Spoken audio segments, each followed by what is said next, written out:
Okay, we're going to call this meeting to order at 1 o'clock, and the proceedings of this meeting will be recorded and made available on the internet. For those of you who may not see Councillor Lambshead in his usual spot, he has advised us that he has been in close proximity to someone with the virus, and he's being very cautious toward the rest of us, taking care of us, but he's still very much a part of the meeting. I welcome everybody in the gallery that's here, and it sure is nice to see faces. It's amazing how we've gotten younger in 2 years. Anybody want to believe that one? Okay, can I ask the clerk to conduct the roll, please? Thank you, Mayor Clarkson. Are you present? I am. Deputy Mayor Windover? Present. Councillor Armstrong? Present. Councillor Franzen? Present. Councillor Lambshead? Present. For staff, we have Donna Taggart, CAO Treasurer. Present. Steve Brockbank, Director of Emergency Services.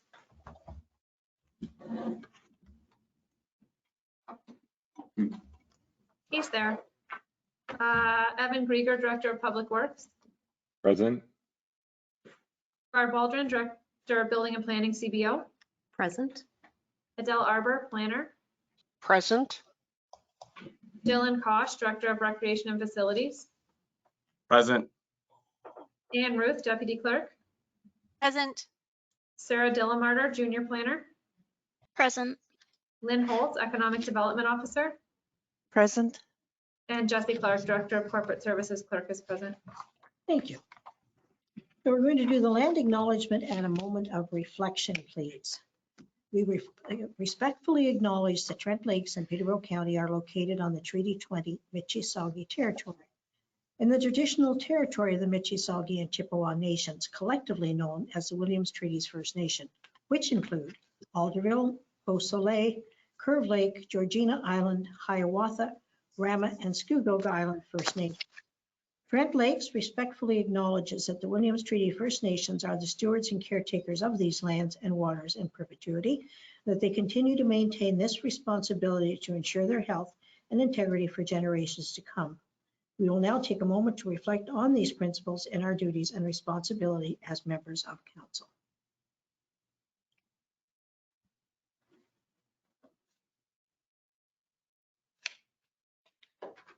Thank you. Now, at this point, I'm going to ask if any council members have a pecuniary interest. They can say at this point or at some time in the future. There was discussions at the last meeting, which I was not in attendance, concerning the short-term rentals, and I did not take part in that in any way. Now, if I can have a motion to approve the agenda, please. Deputy Mayor Windover. Councillor Armstrong, all in favor? That motion has carried. We're going to adopt minutes of a special county meeting March 2nd, statutory public meeting March 2nd, regulatory council meeting March 8th, statutory public meeting March 8th, concerning development charges, statutory public meeting also on March 8th. I needed a motion to adopt all of these members. Councillor Franzen and Deputy Mayor Windover, all in favor, and that motion has carried. Minutes and reports from committees and boards. Economic Development Advisory Committee, March the 14th, 22nd. Parks, Recreation and Culture Advisory Committee, March the 10th. A motion, please. Councillor Lambshead. Pardon? Councillor Lambshead and Deputy Mayor Windover, all in favor, and the motion is carried. Liaison reports for council boards and committees. Do we have any reports from council for EDAC, PRCAC, or the PSB or library board? Anybody want to speak to these or can? Okay, thank you. Now, we have a statutory public meeting pursuant to the Planning Act. We need a motion to suspend the regular meeting.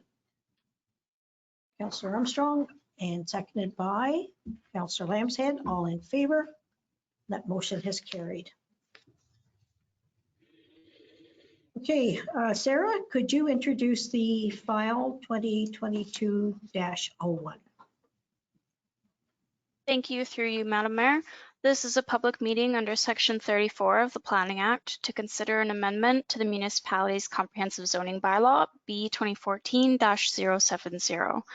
A notice of public meeting for today's application containing the prescribed information was circulated to all landowners within a 120-meter radius of the subject lands at least 20 days prior to this meeting. The notice was also mailed to all prescribed agencies, public bodies, and persons in accordance with the regulations. Anyone wanting to be notified of any decision from today's public meeting must send in a written request to either myself or the clerk, and the notice of passing will be mailed to them, setting out the method and manner in which appeals may be made to the Ontario Land Tribunal. Please note that if a person does not send a written comment prior to the passing of the bylaw or make an oral submission at a public meeting, that person may not be entitled to appeal the decision. Thank you. This is a public meeting for file number 22-01 to consider a zoning bylaw amendment submitted by the owners Gordon and Caroline Hay for a rural lot located on 4107 County Road 507.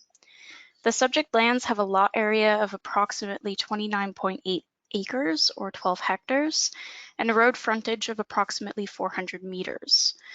The property is currently zoned rural.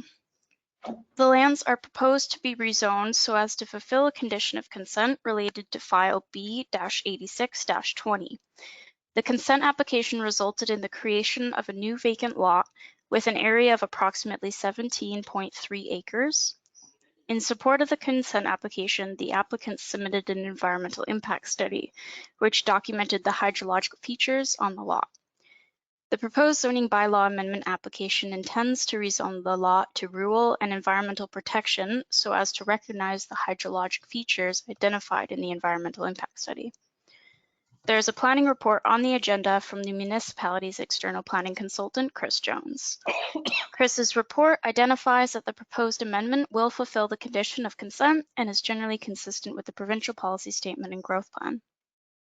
The municipality has received commentary from the County of Peterborough's Public Works Department, who've indicated that they have no comments or concerns regarding the proposal. Property owner Gordon Hay is available to answer any questions. Further, if any members of the public did not register with the clerk indicating their intent to make an oral submission but would like to do so at this time, please use the raise a hand feature so we are able to prompt you in order for you to make an oral submission. Thank you. Thank you, Sarah. Well done. Do we have any members of the public? I think you said we have one who would like to speak to it. Is he available at this time? Gord Hay is available if council has any questions, but I don't believe he has anything to add. Okay. Do any council members have any comments? No. Okay. Yes. Oh, Yes. Terry. Yes, Terry. I just have a comment about the recommendations of the municipal planner. It says defer approval of rezoning bylaw amendment pending a site plan, execution of a site plan agreement. Is that what we have at the bottom is a site plan agreement, or is that just a site plan? Can you answer that, Sarah? We have not drafted a site plan agreement as of yet for the noted property. Thank you. Okay, so do we deal with the rest of this now or at the end of the meeting? There's no motions in the public meeting, so you can deal with how to proceed when we rise from the public meeting, but you can carry on to the next. Yeah, thank you. Okay, the next one, and Chris, we're going to ask you to speak to the 22-03.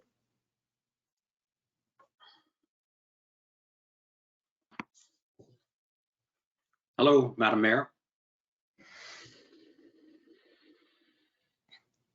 Go ahead, please. I'm just trying to get the visual going here. There we go. Yeah, good afternoon, Madam Mayor and Council. So applicant is Martin, shoreline lot on Mississauga Lake, 265 Spur 7. And that lot has an area just shy of an acre.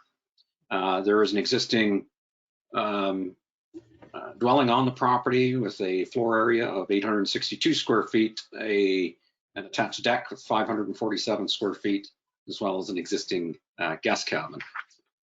If we scroll forward in my report, that is an excerpt of the applicant's current survey and the existing structures. And I have been on site, and that cottage, I suspect, was constructed in a couple of stages, but I can certainly attest that it's that the original build was a long time ago, just by the looks of the stone foundation. And the structure itself is sort of perched right down in that peninsula on a sort of a high outcrop. And it certainly has a spectacular view down the lake. So the nature of the proposal then is to see that structure removed and replaced with a partial two-story dwelling with an area of just over 1,400 square feet, an attached deck with a floor area of 815, and a covered deck. And part of that deck would be covered, and then there would also be a screened-in room with a floor area of 341. So add it all up. And sorry, if we just scroll forward, we'll see the applicant site plan of the proposed. Right, so you can see that the proposed superimposed over the existing. And add it all up, then, and council will get the impression that the replacement dwelling with a floor area of just over 2,700 square feet replaces that existing structure and deck of about 1,500 square feet. So the primary focus of the amendment then is to recognize and or allow the resultant shoreline setbacks for the dwelling and attached deck. And those setbacks, as you can see noted there, they range from for the dwelling itself, they're about 3 meters or 10 feet, and then for the deck, in the neighborhood of 0.3 meters, and 0.3 at sort of at the closest. So you can see it. There's 3 corners there, given that it's sort of a peninsula. So my only council has my report. My only suggestion going forward with this, I'm supportive of the rebuild in that location, and recognizing that the replacement deck does on the south side or the bottom does sort of pull back.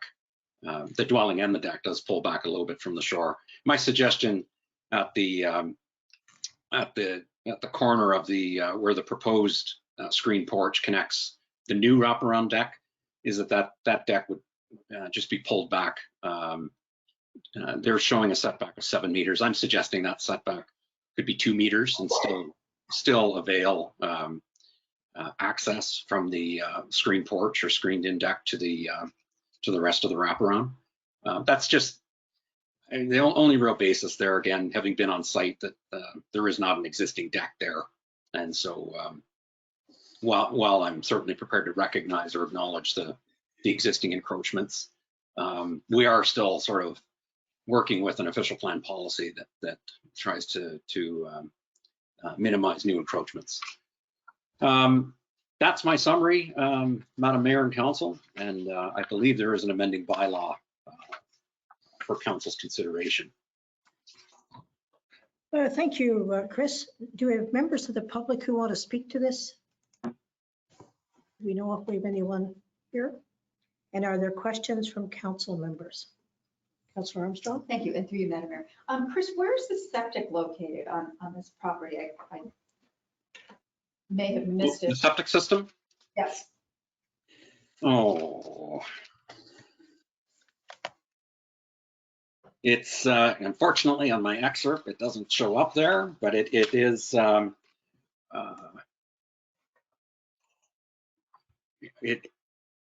it is sort of further up and to the, there's a small storage building just north of that privy location. I don't know if we have the fuller site plan, and the applicant may be able to speak to that, or their agent.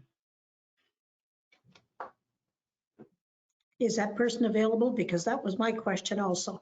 Yeah, so there you see it just north of that privy structure, the 1.7 and the parking area. So it says approximate location of proposed septic. It's, again, it's, when you look at these plans in 2 dimensions, you see what is quite a large lot, you know, almost an acre. But it is, there is some sort of topography, some challenging topography and rocky topography. So it is one of those situations where you look at it and say, would it be better if you know, if they relocated further back or even in compliance with the 30 meters? And it would be in that situation, you would have sort of a pretty extensive site alteration undertaking, not only vegetation, but some, you know, some elevation and rock issues to deal with. So that's sort of the delicate balance here.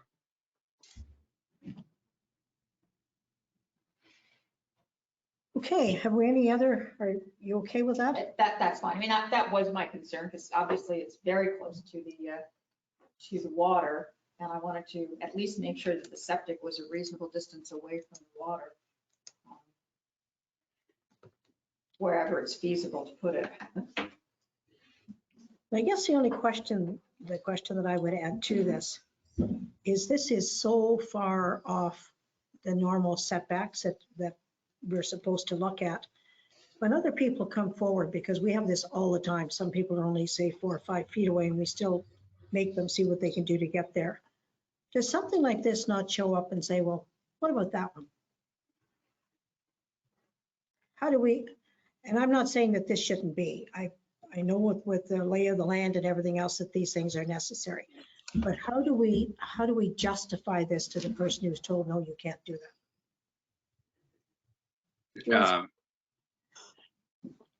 Sorry, is that to me, Madam Mayor? Here. Yeah. Just throw it out there. Again, it's when I see these plans come in 2 dimensions, I'm seeing exactly what you're seeing right now, which is, holy smokes, the building itself appears to be at the water's edge, and the proposed building doesn't seem to be getting too much further away from the water's edge. I guess the first point here is our zoning bylaw allows as of right expansion for non-compliant structures. So yeah, even if this planning approval were not to meet with the support of council, the applicant is still in a position to exercise what I refer to as the 25 or 50% expansion rule.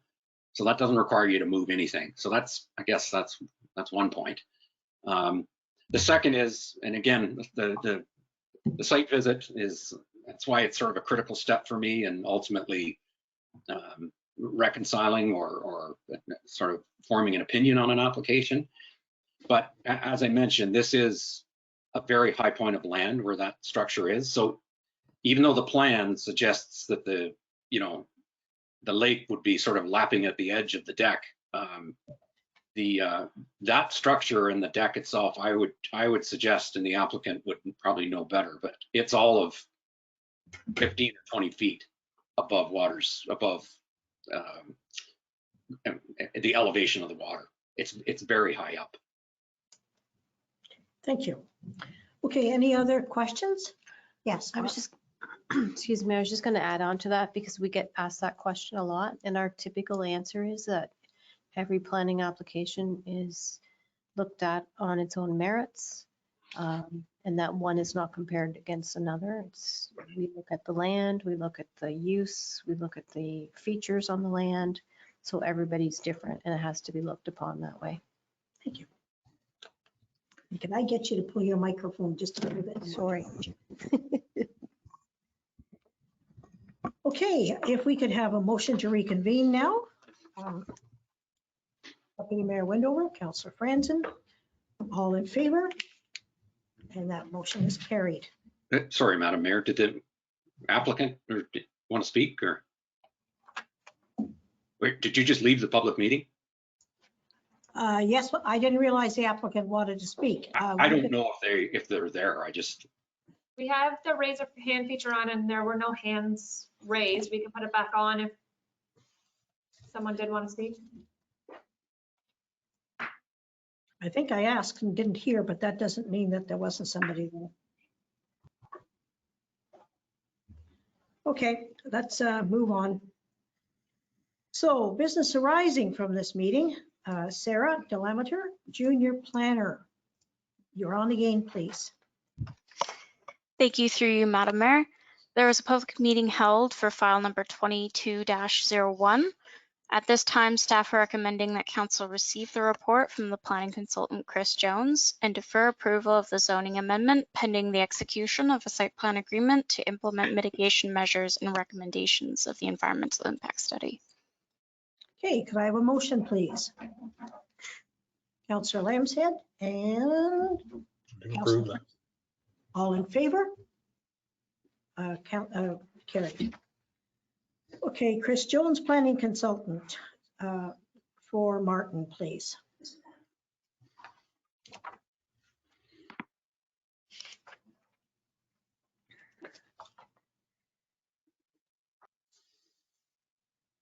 Right. So, Madam Mayor and Council, if Council is in general agreement with the findings of my report, it's recommended the report be received and the attached zoning amendment be approved, which would accommodate the proposed replacement dwelling screened-in room subject to a 2-meter water yard on the northwest corner of the proposed building. Okay, thank you. Could we have a motion, please? Councillor Armstrong, Motion to receive and approve subject to that setback as you suggested.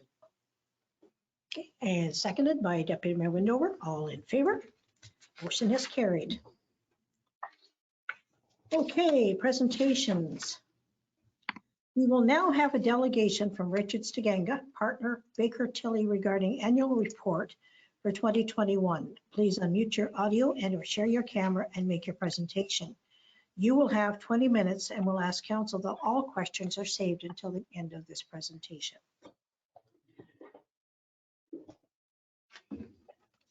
Good afternoon, everyone. It's a pleasure to be here. Can you hear me? You can, Richard, loud and All right. clear. Okay, all right. I've had some technical difficulties before, so I just thought I'd check. Yes. All right.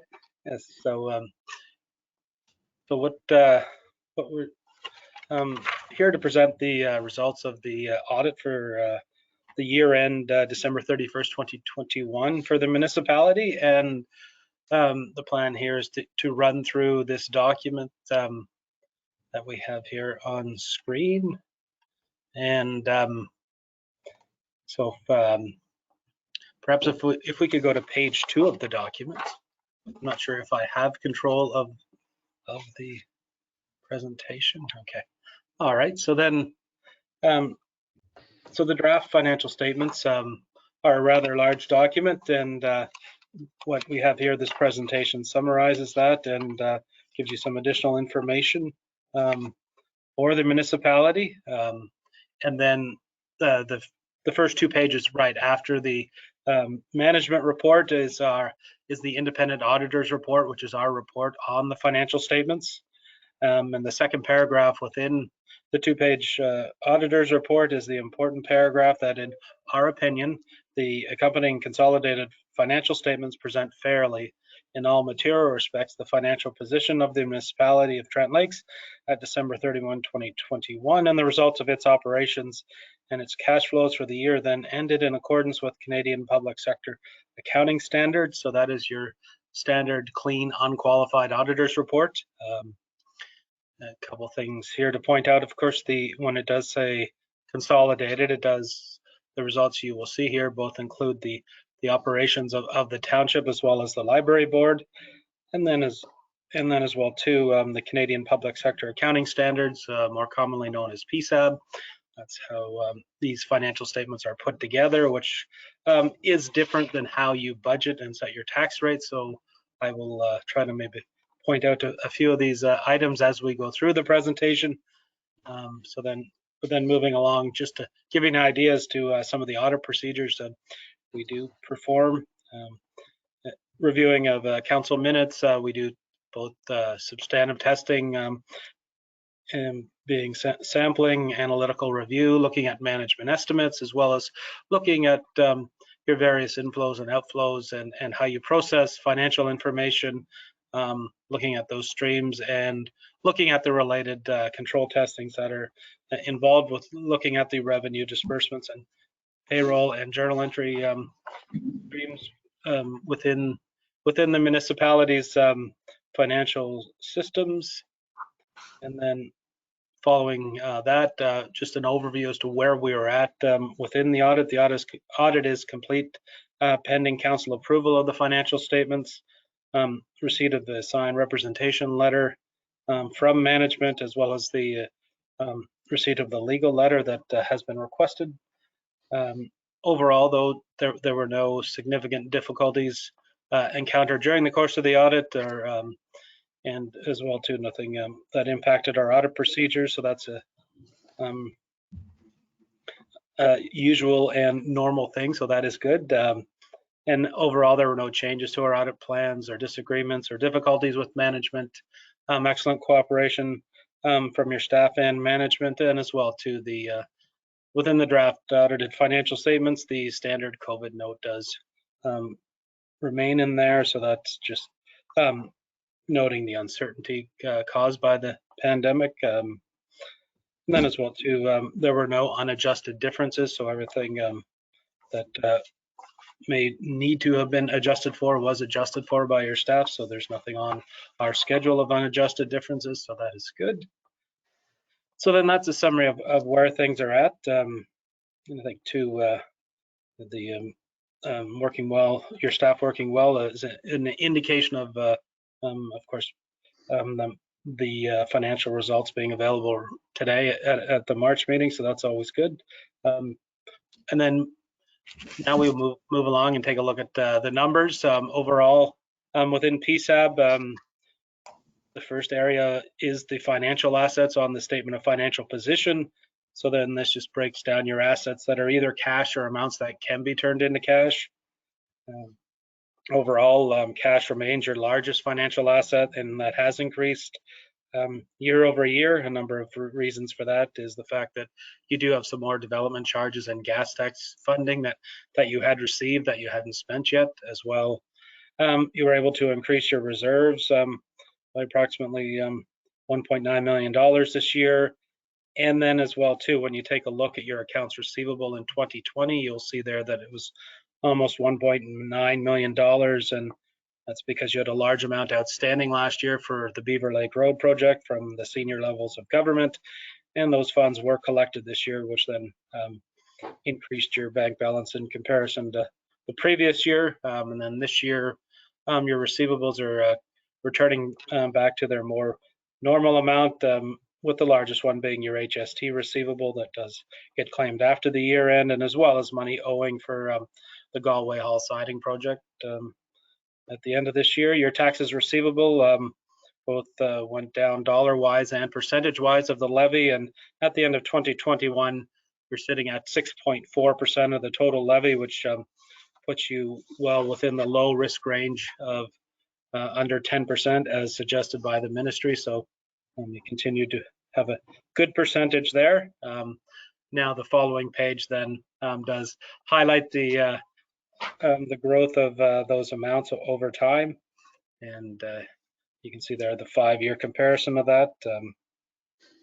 And as I said, cash being your largest financial asset. Next, we come to a slide showing your financial liabilities. So these are the amounts that you currently owe to others, or in the case of deferred revenue, money you just can't recognize yet until you spend it in accordance with the requirements of the various acts for development charges, parkland, and gas tax funding. So as I said, that amount went up about 600,000. You have some trade payables and accruals at the end of the year, and as well too within there as well, there's amounts owing to for the capital work the county did for the walkway project, and as well your people, ratepayers who have tax credits been paid in advance. Those amounts are transferred over to payables. And as well too, then there's an estimate of the both landfill closure and post-closure liability and future employee benefits.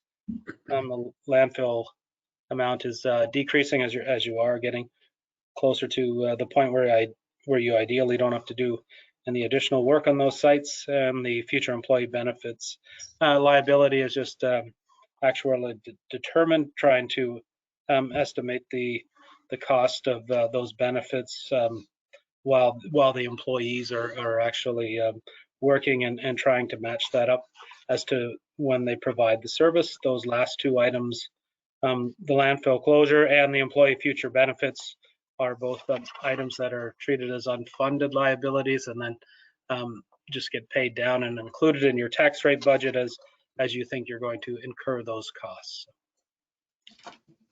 And then the next slide just gives you a 5-year summary of those amounts, and payables and deferred revenue being your largest items there.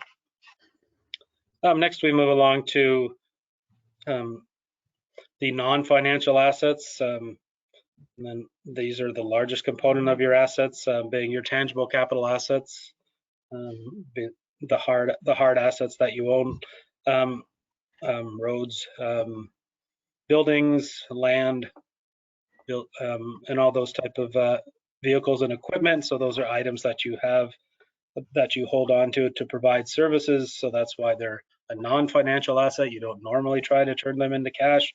Whereas, and as well too, you have prepaid expenses and inventories of supplies. Both majority there is those items are tied up in prepaid insurance, and as well supplies of road, sand, and salt. And then in total, then your accumulated surplus is $42 million, and we'll take a look at the composition of that as we move through. Following slide presents the in consolidated form the statement of operations for the year, breaking it down between budget and actual year over year. And so the first part is, the top part is done on a PSAB basis. So when you take a look at your PSAB annual results and annual surplus, you will see there that's the third line down from the top, and you can see there that there are some large balances as a surplus. And then when you work your way down and take out the PSAB adjustments for both tangible capital assets and amortization of those items, and then as well too the impacts of transfers to and from reserves and paying down your unfunded capital amounts, you can see there that the bottom line does show that everything does balance back to zero, as any surplus or surpluses are transferred to reserves at the end of the year. One thing to point out, in 2020, you'll see the large annual surplus, and that's the fact the grants you had related to the Beaver Lake Road, creating a surplus as the expense doesn't hit until you start amortizing that asset. And you can see there when you look at the amortization of capital assets this year, the amortization was up by about 175,000, and that's then the impact of the larger additions from 2020 being amortized in 2021.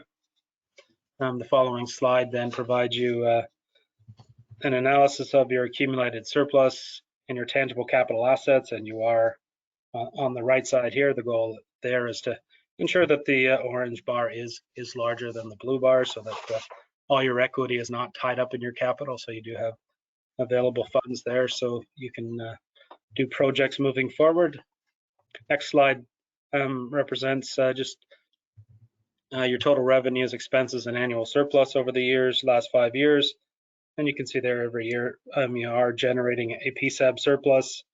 And you can see there in 2020 the impacts of the grants for the large capital projects for Beaver Lake Road, creating the gray bar to be a little larger than it has been in the past.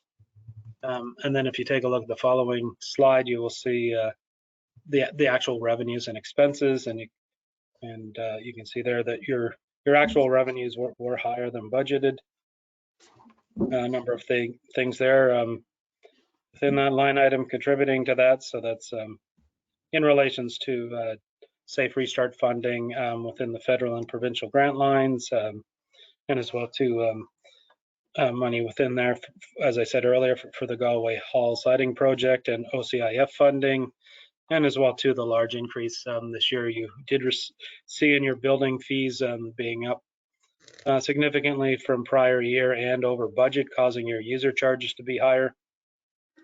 And then as well too within penalties and interest on taxes, you'll see there we're a little higher than budget and higher than prior year, as there no relief due to the pandemic that was provided in 2020. And then as well too, there was just some additional donations and other sales, predominantly being sale of shoreline within that line item there of the 95,000. So in total, you had $14 million in actual revenue, up about 600,000 from budget.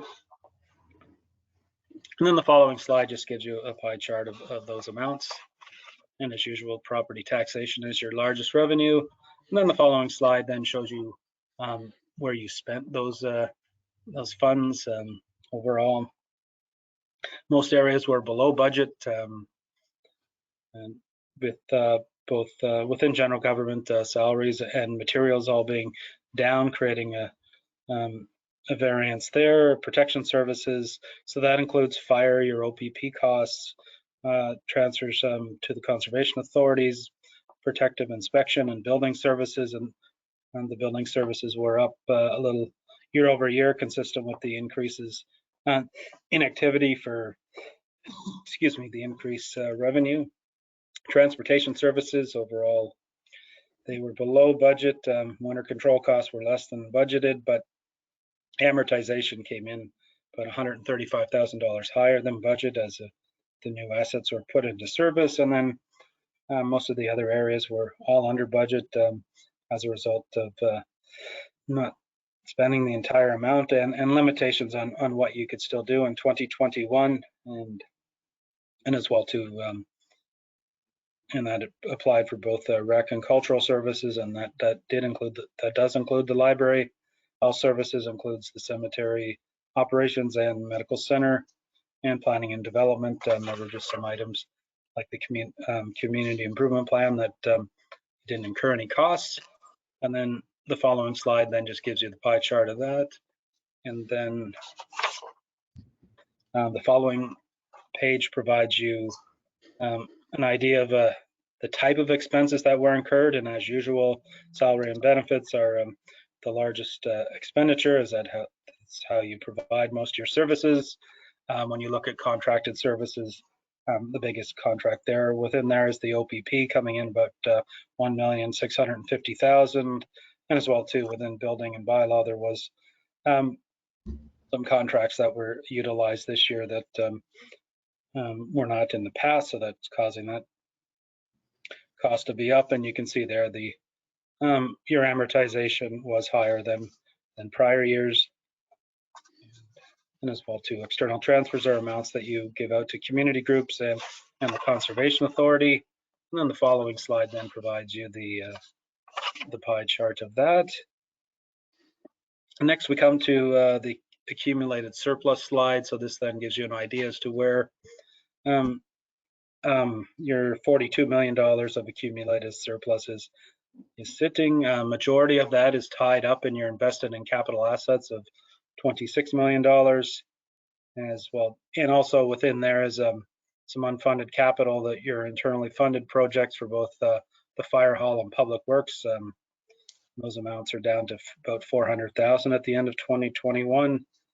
And then as well too, as I said, you have the two unfunded amounts for landfill and future employee benefits. And then the key part here is the reserve and reserve funds. So these are the amounts you have that you can utilize moving forward into future years. And you can see there the amounts did increase. A lot of that tied up in for the future acquisition of capital assets. So that means you need to then coordinate the reserve and reserve funds, how they tie into your long-term capital plan and your asset management plan. And as well too, keeping in mind that although you have about $26 million invested in your capital assets, those are all based on historical costs. They don't have any correlation to what it might cost for you to replace those assets. So that's why it's key to look at all your long-term plans for both capital and asset management plan and financing, and look at all three of those documents together.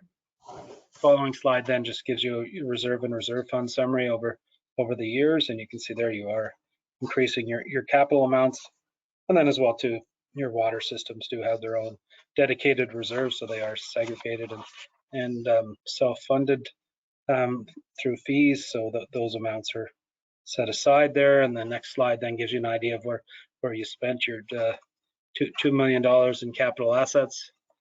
And certain things like land improvements, majority of that ties into the walkway. Buildings includes the work done at the Galway Hall, as well as a new roof, and vehicles tie into a snowplow, and as well as some pickups acquired during the year. And then roads and bridges being the largest additional so this then ties into your infrastructure. And some of the larger items are just gravel resurfacing, work done on Mystic Point Road, and as well two culverts. So those are some of the larger items that were purchased. And although they were purchased, some of them are still not put into service yet because they are not finished. Because with some of those costs related to the road, the works depot and stuff are sitting in work in progress. And then the following slide then gives you an idea as to capital additions compared to your amortizations. And you can see there in 2020, the large addition related to the Beaver Lake Road. And then the second last slide just gives you an idea as to the type of asset and on average how much of that is unamortized versus amortized. And I think due to the large in-service addition and land improvements for the Buckhorn Walkway, that's why the first column has a lot of green in it this year in comparison to what it would have looked at in the past. And so then, yeah, a large project could have a significant impact on the composition of this graph. And then the final one is your net financial assets. That gives you an idea as to how that's increased over the years, and shows that, yeah, you are still in the black in that area. So that's good to see. So you remain in good financial health, and as well too, your systems and your staff continue to do a good job of putting everything together and allowing for a timely presentation.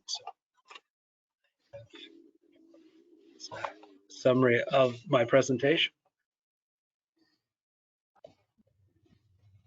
Okay, Richard, thank you very much and very well done.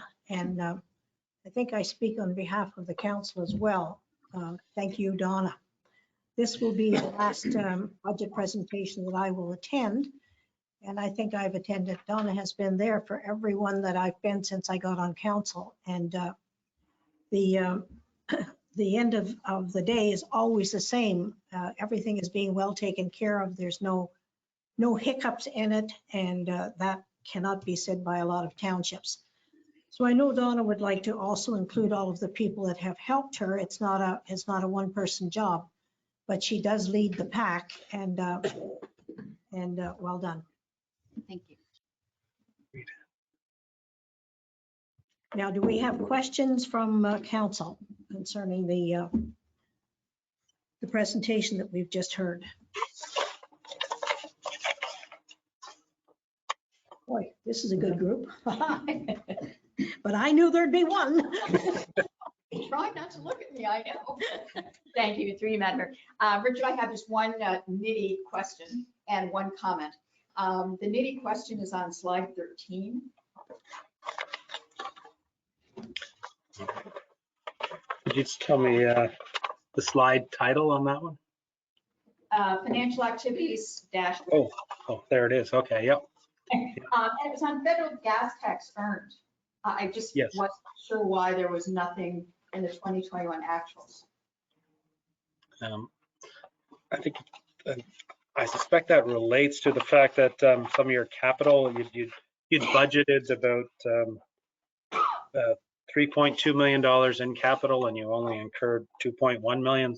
I don't remember the actual project, but I believe then it would be related to a project that just didn't move forward. I'm sure Donna can provide further detail. So thank you and through you. So the gas tax is transferred to reserves. So it does show a zero revenue because it is transferred directly out of that revenue account, which, you know, that's been historically what's been done. So yes, last year there actually wasn't any gas tax funding spent, but we anticipate spending some going forward because we are able to use it for our fire hall replacement, for instance. And we did budget to use some for a road this year as well. Okay, I guess what threw me is the word earned. So it's not the fact that we're not getting a grant from the government, the fact that we didn't use it and therefore it's not showing. That's correct. Got it. Okay, thank you. And the comment, Richard, I cannot let you off the hook. You know what I'm going to say. No. Yes, I do. Yeah.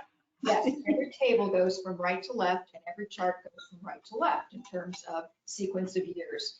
And so I have been really hoping for my last year in this term that you would be able to get that fixed. Right. I'm sorry for that, but yeah, no, just some other, and didn't quite have the time to get to that one, so. If I'm going to be on council next term, you better look out, Richard. Okay, all right, I'll keep that in mind. Thank you. Yes. Yeah.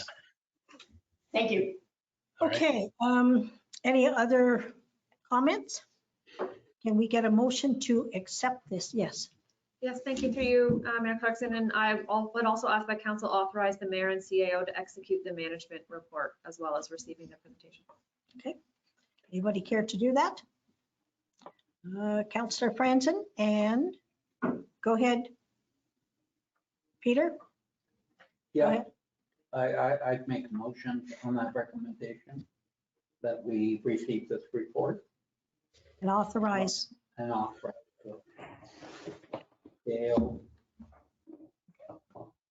And Councillor Lambshead, I saw your hand. Yeah, I will second that motion. Okay, all in favor? Motion has carried. Thank you. Oh, thank you.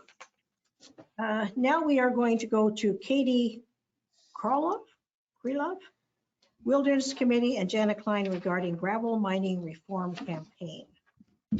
Please unmute your mic and you will have 10 minutes. Good afternoon, everyone. Can you hear me fine today? Can. Great.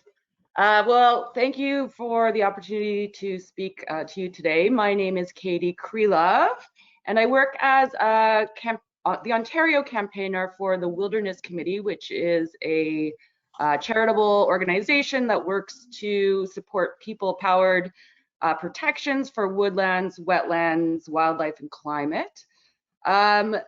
And some of you may know of me, or I've met a few of you around efforts to get protection status for the old growth in Ketchikomma Forest.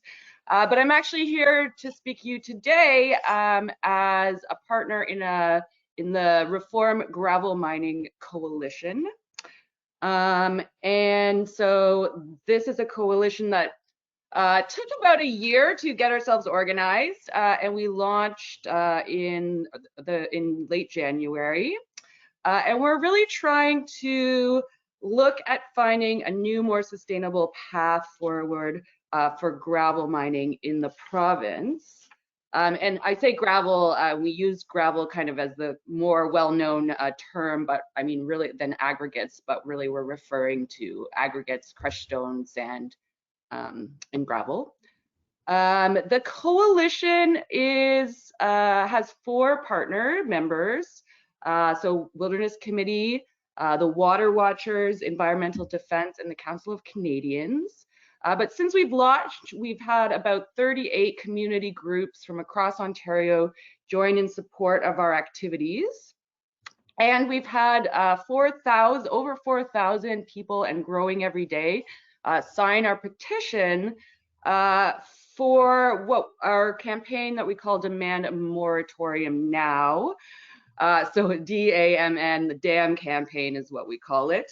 And it's basically we're asking the province to put a temporary pause on new gravel licenses. And I'll explain a little bit about why we think that's necessary. So yeah, next slide, great. So gravel mining has been an issue for decades in the province. I remember the groundswell in the 2000s of engagement by concerned citizens, farmers, chefs, artists that stopped the approval of the Melanchthon Mega Quarry, which would have been on Class 1 farmland. I actually just came from a rally at Queen's Park where citizens and internationally renowned scientists are fighting to stop a below the water table expansion below the water table of a gravel pit in Tiny Township, where the water has been tested as among the purest groundwater in the world. And we do have Janet Klein here with me today, who will speak, who's a local resident of the municipality, who will speak about her work. But basically, I mean, and there's dozens more, you know, if not hundreds of these situations across the province. And what they all sort of have in common is that the reality is that the communities every year face sort of a lopsided system when it comes to raising concerns about gravel licenses on sensitive areas. And gravel mining is not a benign activity. You know, it has environmental and social impacts. And actually, the current policy in Ontario is sort of designed to drive a proliferation of sites. So I'm actually going to hopefully play this 2-minute video for you, where the co-chair of the Reform Gravel Mining Coalition and our spokesperson will talk a little bit more about some of these concerns. So let's see if the video works. And I'll just ask whoever is in charge of tech, if it's not working, no one can hear it, to just, you know, stop it, and I'll speak to it instead. We have these scars of gravel mines all across Ontario, everywhere. I mean, most people would be surprised to hear that there's over 5,000, almost 5,600 gravel sites in Ontario. And it starts with just the scraping off of all the soils that have any capability of supporting mining. The sites themselves have these things called berms, or basically piles of soil around the perimeter of them. So you can't really see them when you drive by, but if you see this sort of strange hill of dirt on either side of a rural road, there's probably a gravel mine. Even if you're not living next to a gravel mine, this issue should matter to you. The last thing we should be doing is creating more highways and sprawl. And that's exactly what the majority of gravel is used for. These are not benign uses of land. These are socially and environmentally destructive. Gravel in the ground has a purpose. It filters our groundwater. It provides clean drinking water. It helps with flood management when there's excessive rain. Pretty well every gravel operation in the province deals with water at some point. Either they're digging below the water and they need to deal with the water table, or they're using large amounts of water to wash and repair the ground. Gravel mining and climate change feed off each other. It's time to connect the dots. And all the problems that we're having in all the different communities really are related. We actually have a policy in Ontario that says there's no need to show need for establishing a new gravel mine. So the industry has permission to dig up on an annual basis 13 times what we actually use. That's a policy of a bygone era. We thought the plan was just something we could take and not be respectful of. But the reality is that an awful lot of sites sit dormant. And that's the horrible secret of this industry. The dormant gravel mines tell us that we've got more gravel mines in Ontario than we need. They're a clear indication that the industry is out of control. Successive governments have failed. It's time for us to join together as a common voice and say, stop. So our call is to pause new approvals until we can look at the issues associated with gravel and address them in a sustainable way. My name is Greg Flint, and I've been dealing with gravel mining for almost 2 decades now. The time for a moratorium is now.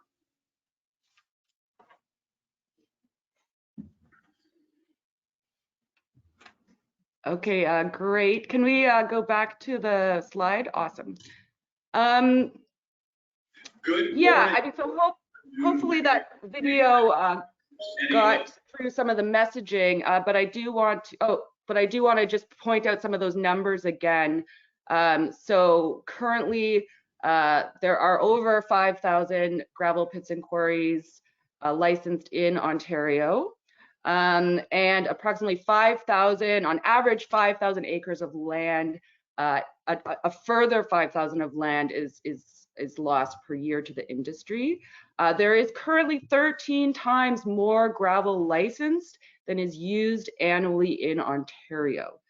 So that doesn't mean all that gravel is dug up in Ontario, but the industry as a whole has 13 times per year more than is used annually in Ontario. And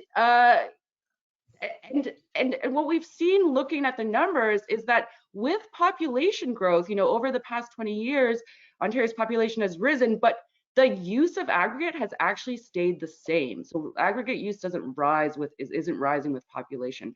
And one thing I just wanted to point out that the video doesn't really get to is that municipalities get stuck in the middle of these battles and have limited sort of power, and that is getting worse, not better. So we see that the province is in charge of issuing licenses, but the municipalities have the zoning capabilities, and those two things should sort of go hand in hand. But with things like the OLT and other processes, sometimes the zoning gets taken out of the municipal's hands. And in Crown land, when we're talking about Crown land, the municipality has no zoning powers when it comes to gravel mining licenses and permits. And then other things too, I mean, we've seen lots of people in municipalities concerned about the property taxes on gravel mines. So, a study we did in the county of Puslinch, a single family home pays more in property taxes than 100 acres of gravel pit. And then there's bylaw prohibitions, self-filed amendments where the municipality may not even be alerted that there's an amendment. So next slide. So what's their solution? Our solution is a policy proposal to impose an immediate moratorium on all new gravel mining approvals. And not a permanent moratorium, a temporary moratorium, in order to convene an independent panel to conduct broad consultations involving municipalities, affected communities, industry, independent experts and scientists, Indigenous nations, to chart a new path forward for gravel mining, which protects greater groundwater and farmland, which increases the weight of local perspectives in land use planning, and ensures long-term supplies of what is essentially a finite resource. So we do need gravel for things, roads and infrastructure, but it is a finite resource. We need to know how much we have, how much is available, and how much we need. And right now, as the video said, there is no need for proponents to show need. That is just, and then no one knows how much we need and how much there is. Next slide. So with this presentation is we've gone to municipalities. We're asking municipalities to move a motion to endorse the moratorium. So far, 4 have: the town of Halton Hills, Puslinch Township, North Dumfries, and the town of Milton just last night voted to endorse the moratorium. And next slide. And so, I mean, as a council, I know there's no motion on the table right now, but we can provide, resources to help to put forward a motion to support the resolution for a moratorium. Next slide. And some of those resources you can see here. So we've got a copy of the Halton Hills resolution that can be consulted, videos, the moratorium overview, and sort of what the nitty-gritty of what's involved in the endorsement. So I'll stop talking there, open for questions, but I'll pass it on to Janet, I think, who is going to speak for a minute, if we have time.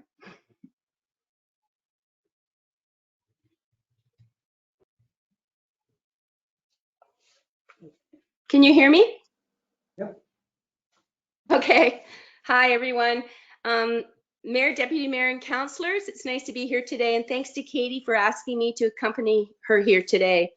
As you're aware, I'm no stranger to the topic of quarries and aggregate. For the past 10 years, living in Trent Lakes has heightened my passion for all the facets of the environment, including the wildlife and our precious water, while at the same time learning about aggregate extraction. And I've learned a lot, and trying to understand and rationalize how one can survive while the other one goes on. It's a concern and it's complicated. And as Katie mentioned, Trent Lakes is one that has an abundance of crown land, which is wonderful to enjoy, but at the same time, the MNRF appears to control how much of this land is given over to aggregate extraction and not even inform our municipality before it takes place. And I feel it's not fair to you, our elected officials, because you're left to deal with the fallout, including complaints from people who are now negatively impacted, increased road repairs, and visitors to our area who now can enjoy the outdoor spaces of Crown land. And then there's the increased threats to our environment. I'm really hoping that you will join the other municipalities in supporting this campaign to request the provincial government for a moratorium. And when it comes to pass, I'm hoping that the results of the conversation will perhaps give you another tool that you can use when applications again come forward to council in the future.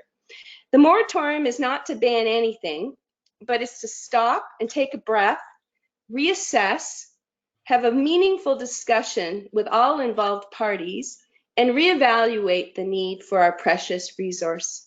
Thank you for your time.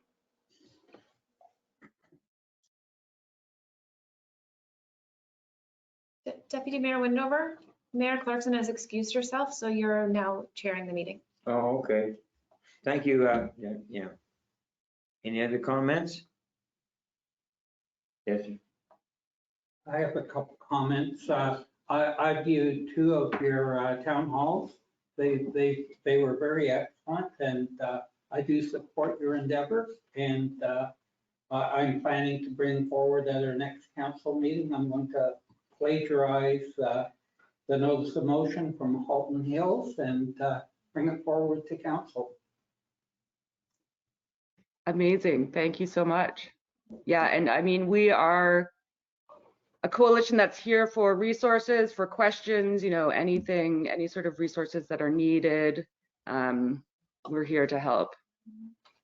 Okay. Any other comments? Yes, Jim. Carol. Thank you, Deputy Mayor Woodnover. Yeah, I thank you for bringing this forward, Katie, as an issue, and Janet as well. As we all know, there's something like 39 quarries within our municipality, which is probably more than our proportionate share. And I think that this initiative is a good one, not to stop it, not against it, but just to take a careful look at what our needs really are relative to the supply. So I applaud your efforts in bringing it forward and look forward to the notice of motion from Councilor Francis. Thank you. Yeah. Any other comments? Sure. Make a motion to. Terry's got a comment. Pardon? Terry's got a Oh, comment. there you go. Mayor, yeah. Yeah. Just a couple of comments. I think it would be awfully nice to see some quarries that are exhausted be rehabilitated and turn into usable land again. Because I don't know that that happens that often, and not very many quarries are being exhausted because they just keep increasing their tonnage and volumes, and that doesn't happen that as much as I'd like to. And I know when we develop quarries on Crown land, I certainly hope we have exhausting ourselves with communicating with our First Nations people, because many of them Crown lands are their ancestral hunting grounds. So I think that's very important to keep that in the loop. Thank you. Absolutely. And you can also find in the endorsement sort of our recommendations for what an independent panel should consider in terms of reevaluating the policy framework. And that is what, and those are both huge parts of it. So anyone want to motion to receive this? Yeah, I would make a motion to receive the presentation. I'll second. Okay. All in favor? Okay. Thank you so much for having me. Thank you.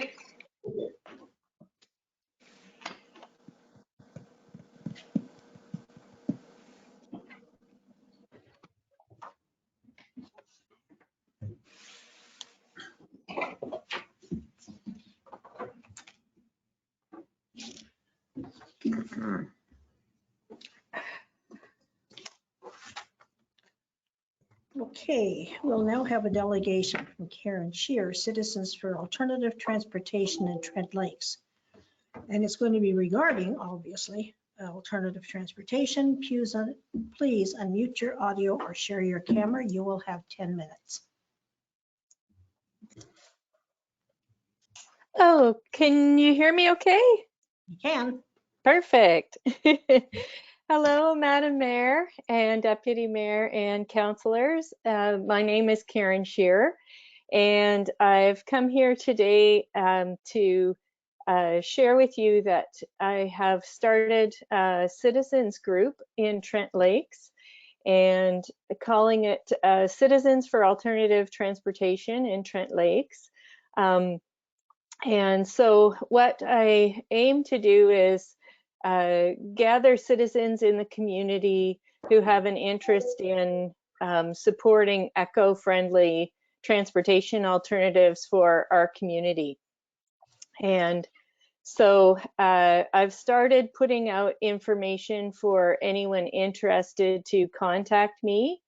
And I have an email that's listed in the presentation there, Cattle Path, no E, so CATTLPATH@gmail.com. And we've also have a page on Facebook where people can post comments. So this initiative I started because I ultimately want to be able to ride my bike more and then drive my car, and other people are looking for safe places where they can walk. I feel that it's a timely effort based on trying to curb climate change, but also with the price of gasoline and many people working from home in our community may have an interest in that. So we're looking to support active transportation, which usually people think of as walking or cycling, but also includes snowshoeing and cross-country skiing if people would be interested in that. And I think that the electric bicycles in our area are going to be a real game changer, because those would allow us to travel a reasonable distance in a reasonable amount of time for the average person. But also electric vehicles, there are lots of promotions about electric vehicles, ride shares, and bus links. So anything to get us out of our cars, because we love living in the country but hate driving our car everywhere. So I'm asking council to help us to let go of the gas by spreading awareness, community awareness, keeping us abreast of any funding opportunities. And I did hear questions about gas tax funding, so that would be perfect. Infrastructure planning, participation, letters of support that we might need for applying for grants, sharing memberships, permissions, promotion, bringing people together, governments together, and organizations together. So I just thought I would introduce us at the very ground level so that we are involved in anything and we don't have to reinvent the wheel, and get going on some of the great things to bring to our community.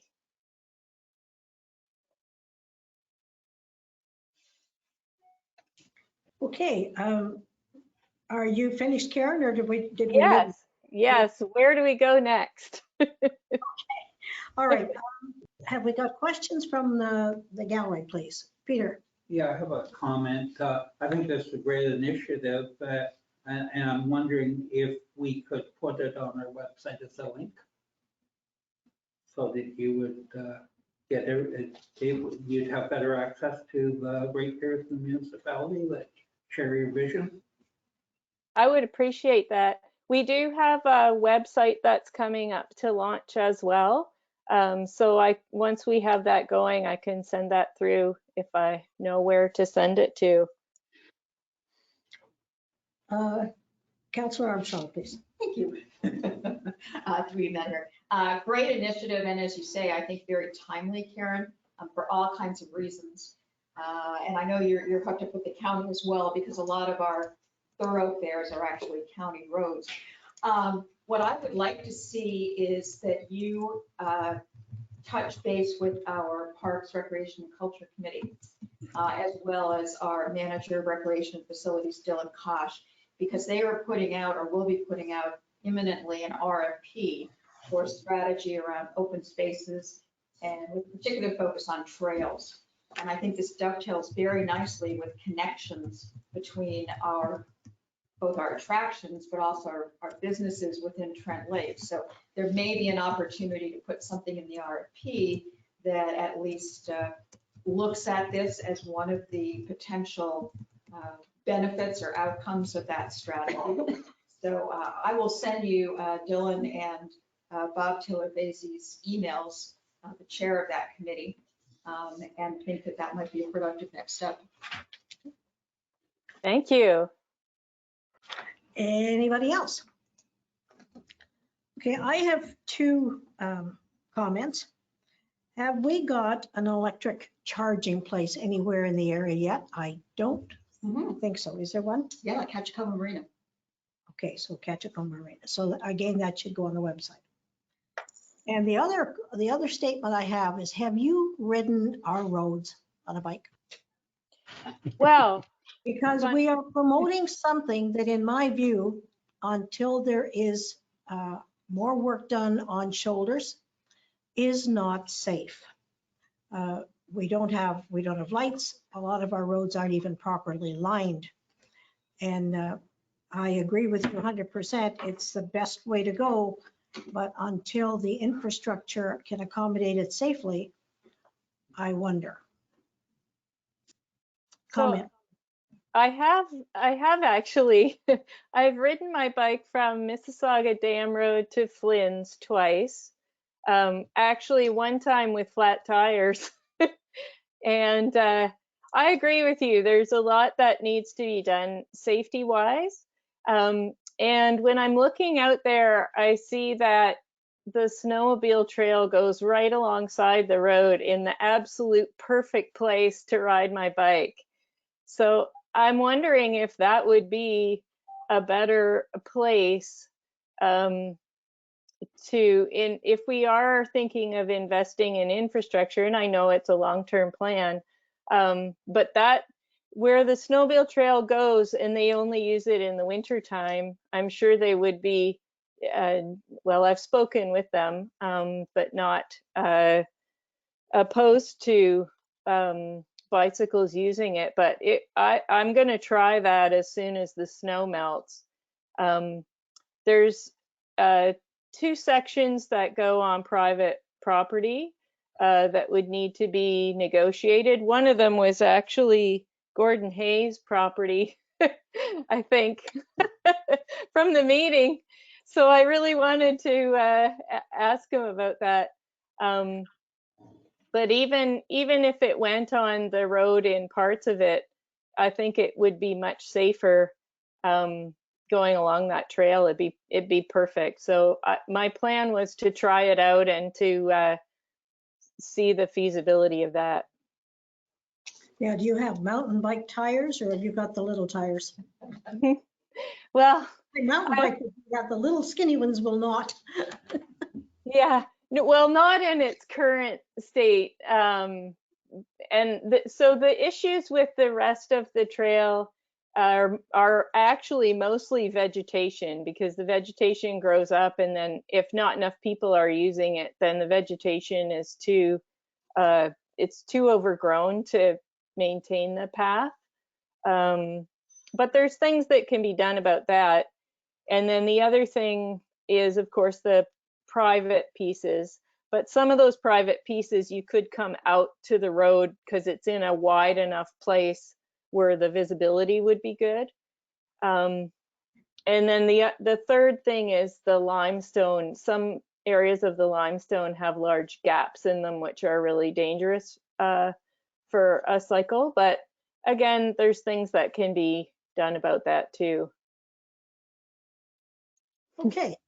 Terry? Hello, Terry. Yeah, I'm just hiding over in the corner. Yeah, I think there's another aspect to this too on the county roads. The county has an active transportation plan, so any major rehabilitation of a county road is supposed to coincide with some active transportation sites. So maybe that'll be a thing moving forward for us in Trent Lakes as well. Yeah, and I've reached out to Doug Sacaccio, I hope I'm saying that right, of the Peterborough County Active Transportation Plan, because I wanted to ask him about that. I think that the road, like the cycling lanes, work good in certain situations, but it depends on how comfortable you are as a cyclist, you know, going on the road like that. And especially when you have those curvy roads that we do along 507. So I wanted to ask him about the feasibility of doing something on the road allowance that would maybe make people more at least feel more safe, you know, while they're going down there. Because the safer people feel, the more likely they are to use those things. Okay, any other questions? I'm not seeing any other hands. Okay, could we have a motion to receive? Yes. Deputy Mayor Windover, Councillor Franzen, all in favor? Thank you very much. Good ideas there, Karen. Great. Thank you so much. Have a great afternoon. You're very welcome. Thank you. Now we're going to have some staff reports, and the first one's going to be Evan Grieger, Director of Public Works. Thank you, Mayor Clarkson. I'll just wait for the report to come up there before you.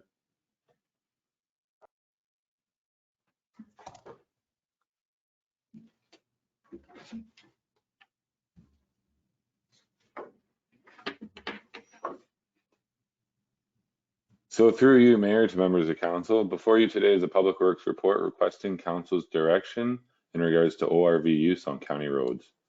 Peterborough County staff are finalizing their transportation master plan, and they're just looking to confirm the council's position has not changed since passing a resolution at the March 3rd, 2020 council meeting. That resolution was to support ORVs on all county roads within the municipality. Okay, can we have a comment from councillor, and if not, a motion, please? Yes, Peter. I'll make a motion in support of that resolution. Okay, do we have a seconder? And Deputy Mayor Windover? Now is that second with comment, or have you got a comment? I have a question, if I may. It's not really related to the merits of this proposal, Evan, but what happens when somebody traveling the 507 in their ORV gets out of Trent Lakes and into Haliburton? It's halfway up, actually, 3/4 of the way up the road, they're in a different county. Has there been a coordination between Peterborough and the adjacent townships in terms of those roads that traverse? So one of the main points, through you, Mayor Clarkson, to Councillor Armstrong, one of the main points of the transportation master plan was to ensure that the ORV network is all connected. This would include all neighboring municipalities as well, because I know there's a strong contingent within the city of Kawartha Lakes as well. So it's the same over on the west side of the municipality as well. So they are looking at the other areas to ensure that there's the connectivity. So exactly, you don't get to a point where you're up a creek without a paddle. Yes. Okay, thank you. I still wonder why we didn't look at doing this as a one-year pilot to give it a chance. I was coming home from Brighton on Saturday, and there were 3 of them blocking a bridge, just having a conversation. And people were trying to go around them all over the place, and they were just having a chat. And when we initiated this, or didn't initiate it, when it came to us several years ago, and we put it on for a year, we never had any trouble with that because the people policed it themselves. I don't know, I've brought it up at the county several times, and I don't know why we haven't done something like that. Very easy to do, and you just have to catalog the amount of complaints you get. But if people really enjoy it, they will make sure that that friends and neighbors don't abuse it. Councillor Lambshead, please. Yes, I think the idea of this whole connectivity thing is to connect to other trail systems, not so much drive the road all the time. It's take the road to get from trail to trail, because lots of the trails don't just cross the road, they go up the side of the road and then back. So you take the road to connect to another trail system to be off-road, hence the off-road vehicles. I think that's the idea. I'm just not sure that's what happens. Anyway, that's not what they're asking for here. That's probably a discussion for another day. Mm-hmm. If there's no more discussion, can we have a motion, please? We have one. Councillor Franzen made the motion and Deputy Mayor. Yeah, we Wendover already did it. seconded. Oh, that's right, and then we had a comment. Yeah. All right, all in favor? That is carried. Okay, Dylan Kosh, Director of Recreation and Facilities, EDAC recommendation, Odenang Park improvement priorities. Are you there, Dylan? I'm there, Mayor. Thank you, and Council for hearing me today. Before you have a report following up from Council's direction for EDAC to report back on what the $100,000 in the 2022 budget would be spent on as it relates to the Odenang Park improvements. At the the February 14th EDAC meeting, it was discussed that the playground would be the #1 big ticket item for the 2022 projects, with the balance of the funds left over after that to be decided. The subcommittee still has yet to have a meeting to discuss the remaining 25,000 of the 100,000. So this report is for information and to request that staff be directed with the procurement of a playground for Odenang Park, and that the matter be referred back to EDAC to determine the other 2022 Odenang Park improvement priorities with the remaining $25,000 budget. How backed up is the request for playground equipment? Have you any idea, Dylan? Sorry, Mayor, how backed up is it? Yeah. I apologize. I don't have an answer for that. I think we'll get a better idea once we've get some submissions back on the procurement document. Okay, thank you. All right, have we got any other questions? And if not, a motion to support Dylan's report. I'll make the motion. Okay, Deputy Mayor Wendover, Councillor Lambshead, all in favor? Motion is carried. Fire and emergency, none. Building and planning, Sarah, please. The bylaw for McCracken.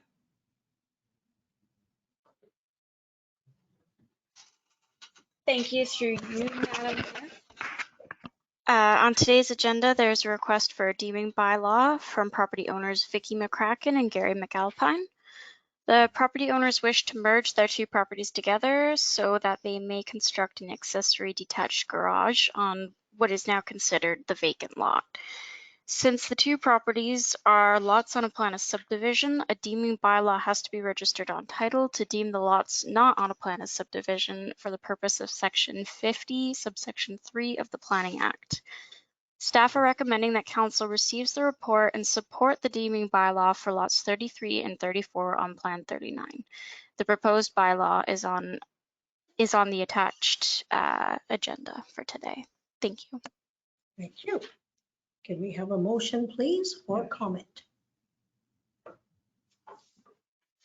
I'm looking.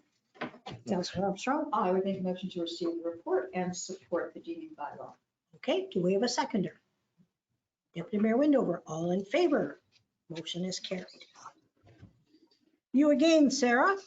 Purchase of Crown land. Thank you through you, Madam Mayor.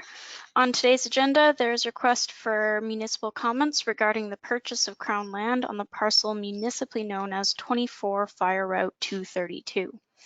The lot consists of 2 dwellings, one of which is located within the Shore Road allowance.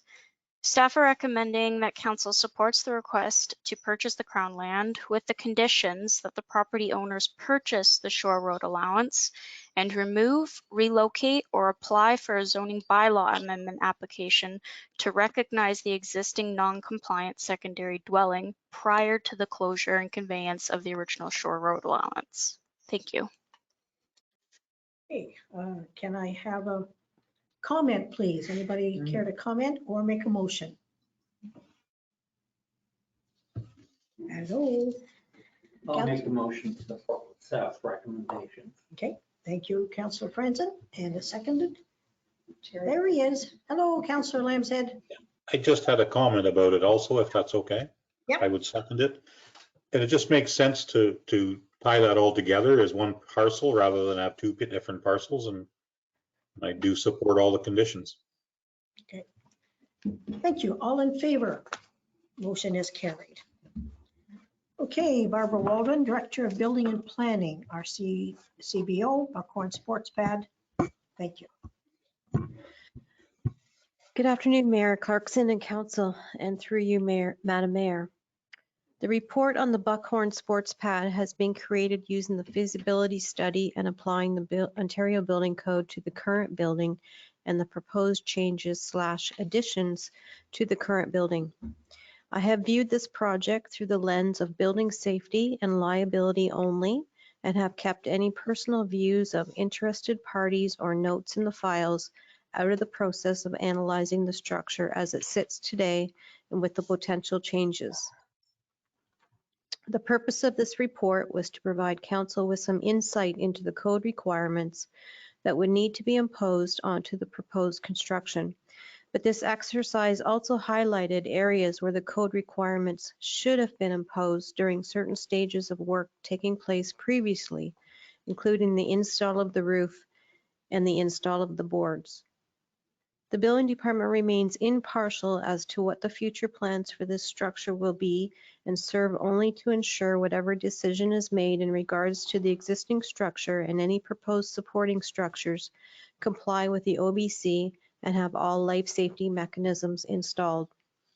It quickly became apparent that the author of the feasibility study did not understand code requirements to the detail of including correct calculation of occupant load and calculate washroom facilities and barrier-free requirements, as the estimates on the building size and the cost of the septic systems are quite low. How we approached this report was to take the existing structure, review all the documentation available to understand the starting point of the rink and how it was added on to at different times. This helped us determine the correct occupancy of the building being an A3, assembly occupancy A3, and then to progress through Part 3 of the Ontario Building Code to review occupant load calculations, washroom requirements, barrier-free requirements, exit requirements, and width, fire protection requirements, and then turning to the planning side of the table to review the zoning bylaw for parking requirements and other applicable regulations and sewage requirements. The construction of the new building to serve the rink will be required to be built to code for the use intended, which in this case is a public rink. So construction of a building will require the correct number of washrooms and in turn, a new septic system that would be under MOECP regulation. The area for the proposed septic will be required to be assessed and designed by an engineer through a nitrate assessment of the soils. Design of the system can provide different options to reduce the footprint, but typically these options are more expensive. This may also involve an EIS study to be completed due to the unevaluated wetlands located on the property. Additional parking would be required, so the placing of the new septic system, the new building, and the parking will need to be planned out well to ensure that the septic system is not driven on or used as recreational area. Location of the building may need planning, as there is a minor variance on record for the rink and the roof to acknowledge a lesser front yard and side yard setback, so this may also be an issue for the proposed building depending on the location. Occupant load is always calculated on the worst case scenario, and in this case, it was more the uses in the summer months that triggered the high occupant calculation. It has been indicated that the pad has been used for events such as farmers markets and other social events, and so you must use the correct calculation using the occupant load table. This higher number kicks off higher calculations for washroom fixtures as well. The building can be posted at a certain amount of people, but there needs to be a mechanism of where this is verified for each use of the building. So this puts the onus on staff to ensure the maximum occupant load is being adhered to. As I understand it, the issue with the current ice is losing more days for use due to the climate change and it being an outdoor rink. And so this project started out with how can we have longer ice time and how can that be achieved? Whether the building and the use remains as is or changes through additions or new structures, some code requirements still need to be addressed, which should have been completed in the past. So I believe the options are as follows.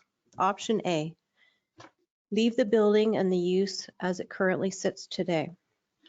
This would mean this option does not address the issue of the length of time ice can be extended. Emergency lighting and exit signage will be required to be installed. The building will need to be posted at a low occupant load and usage of the pad in the summer will be dramatically reduced or not permitted at all based on the lack of washrooms and parking. Occupant load would be reduced to 100 people based on the calculation for the A3 occupancy of 50 people per toilet. The occupancy load would be posted on site. Currently, the washrooms at the BCC are to be used by the public, but it is not known how often the washrooms are actually available based on when the building is open. There has been a porta potty on site. To maintain status quo with the enhanced life safety health requirements, at a minimum, there will need to be 2 porta potties on site to accommodate the maximum occupant load of 100 persons. For liability reasons, a method of tracking the number of people at events will need to be determined by staff. This option will require more staff attendance to address the posting of the maximum occupant load. The next option would be to enhance the current building with the new building for ice making equipment, change rooms, washrooms, and storage.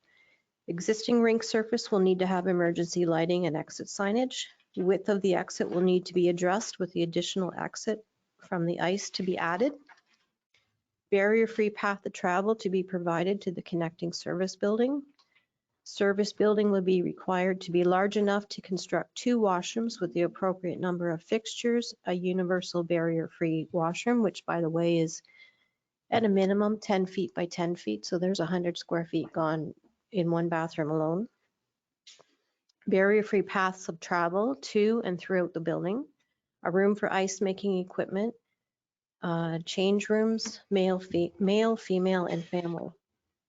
If the combination of the rink building and the new structure exceed 1,500 square meters, which is 16,145 square feet, the building will be required to be sprinklered, and therefore the fire protection water will be required to be provided to the upgraded building, which generally means tanks in the ground or another source of water dedicated to the sprinkler system.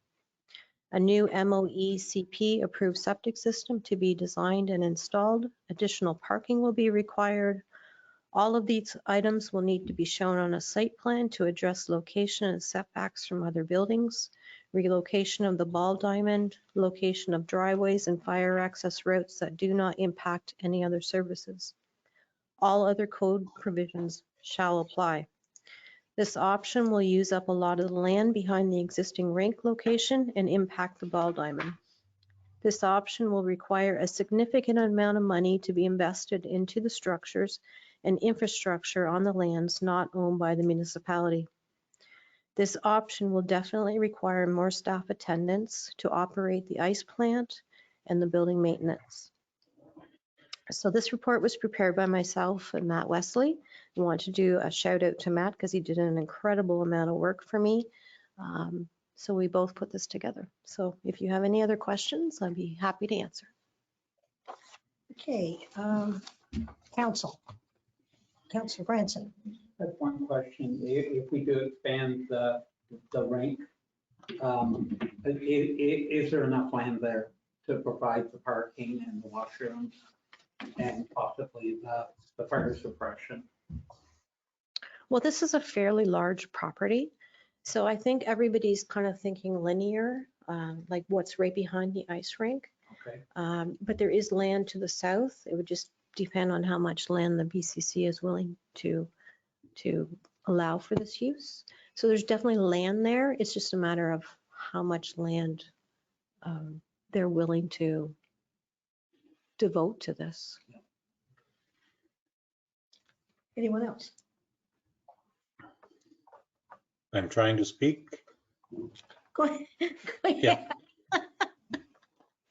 Go ahead, you little beggar. Okay, yeah, okay. I just, the 1,500 square meters, would that be, like, I don't believe that the building that's there is that size.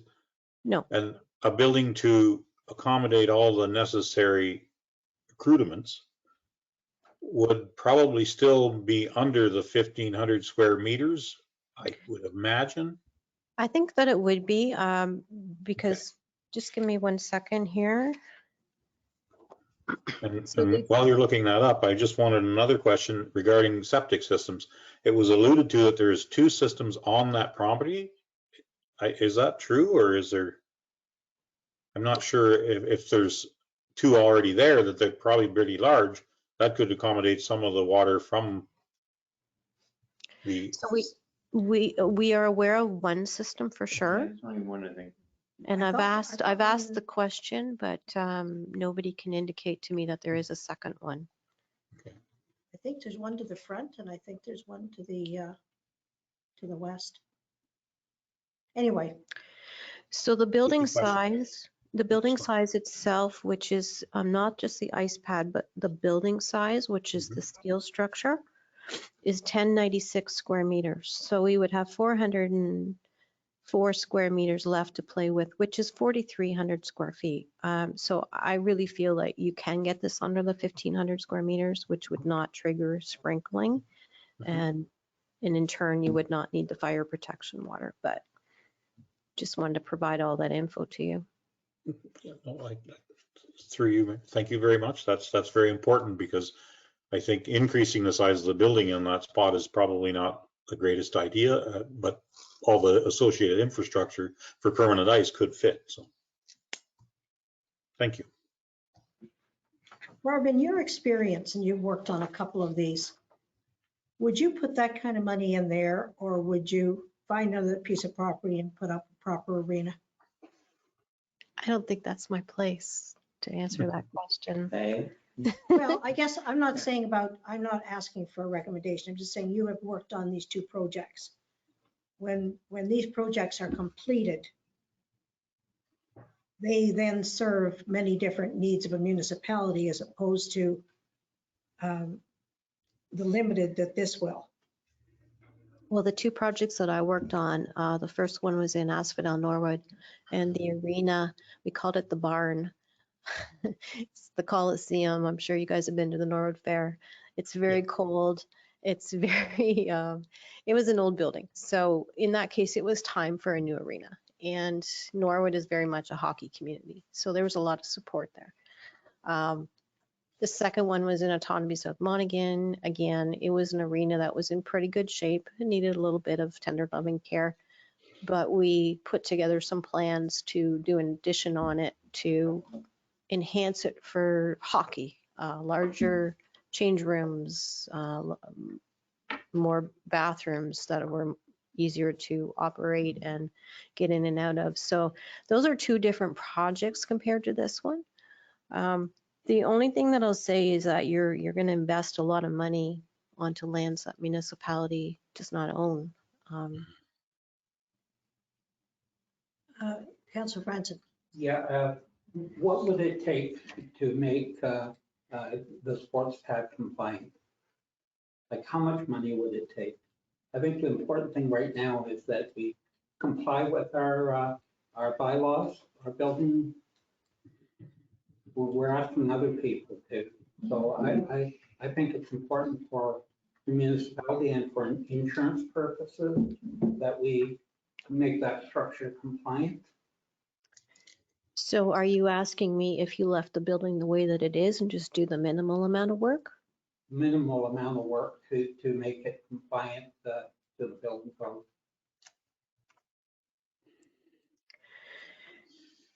Okay, well, if you really want to get like down to what code requires you to have washrooms.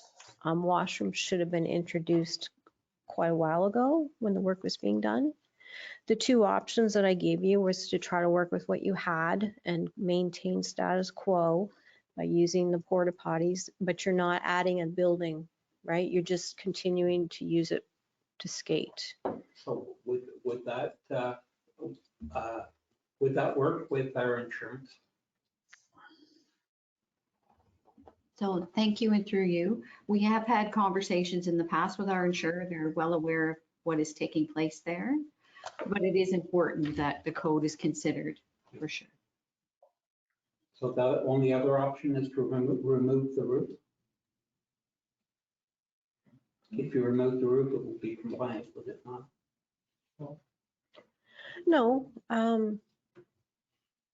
mean, you've got a lot of balls in the air here. So if you just look at the structure the way that it is right today, the two things that jumped out at us were the fact that there was no emergency lighting and no exit signage. That's not expensive. No. I mean, that's a doable item.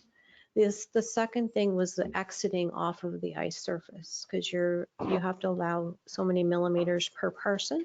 And right now you have 3 exits off of the ice surface, which equates to, I think it was 852 people.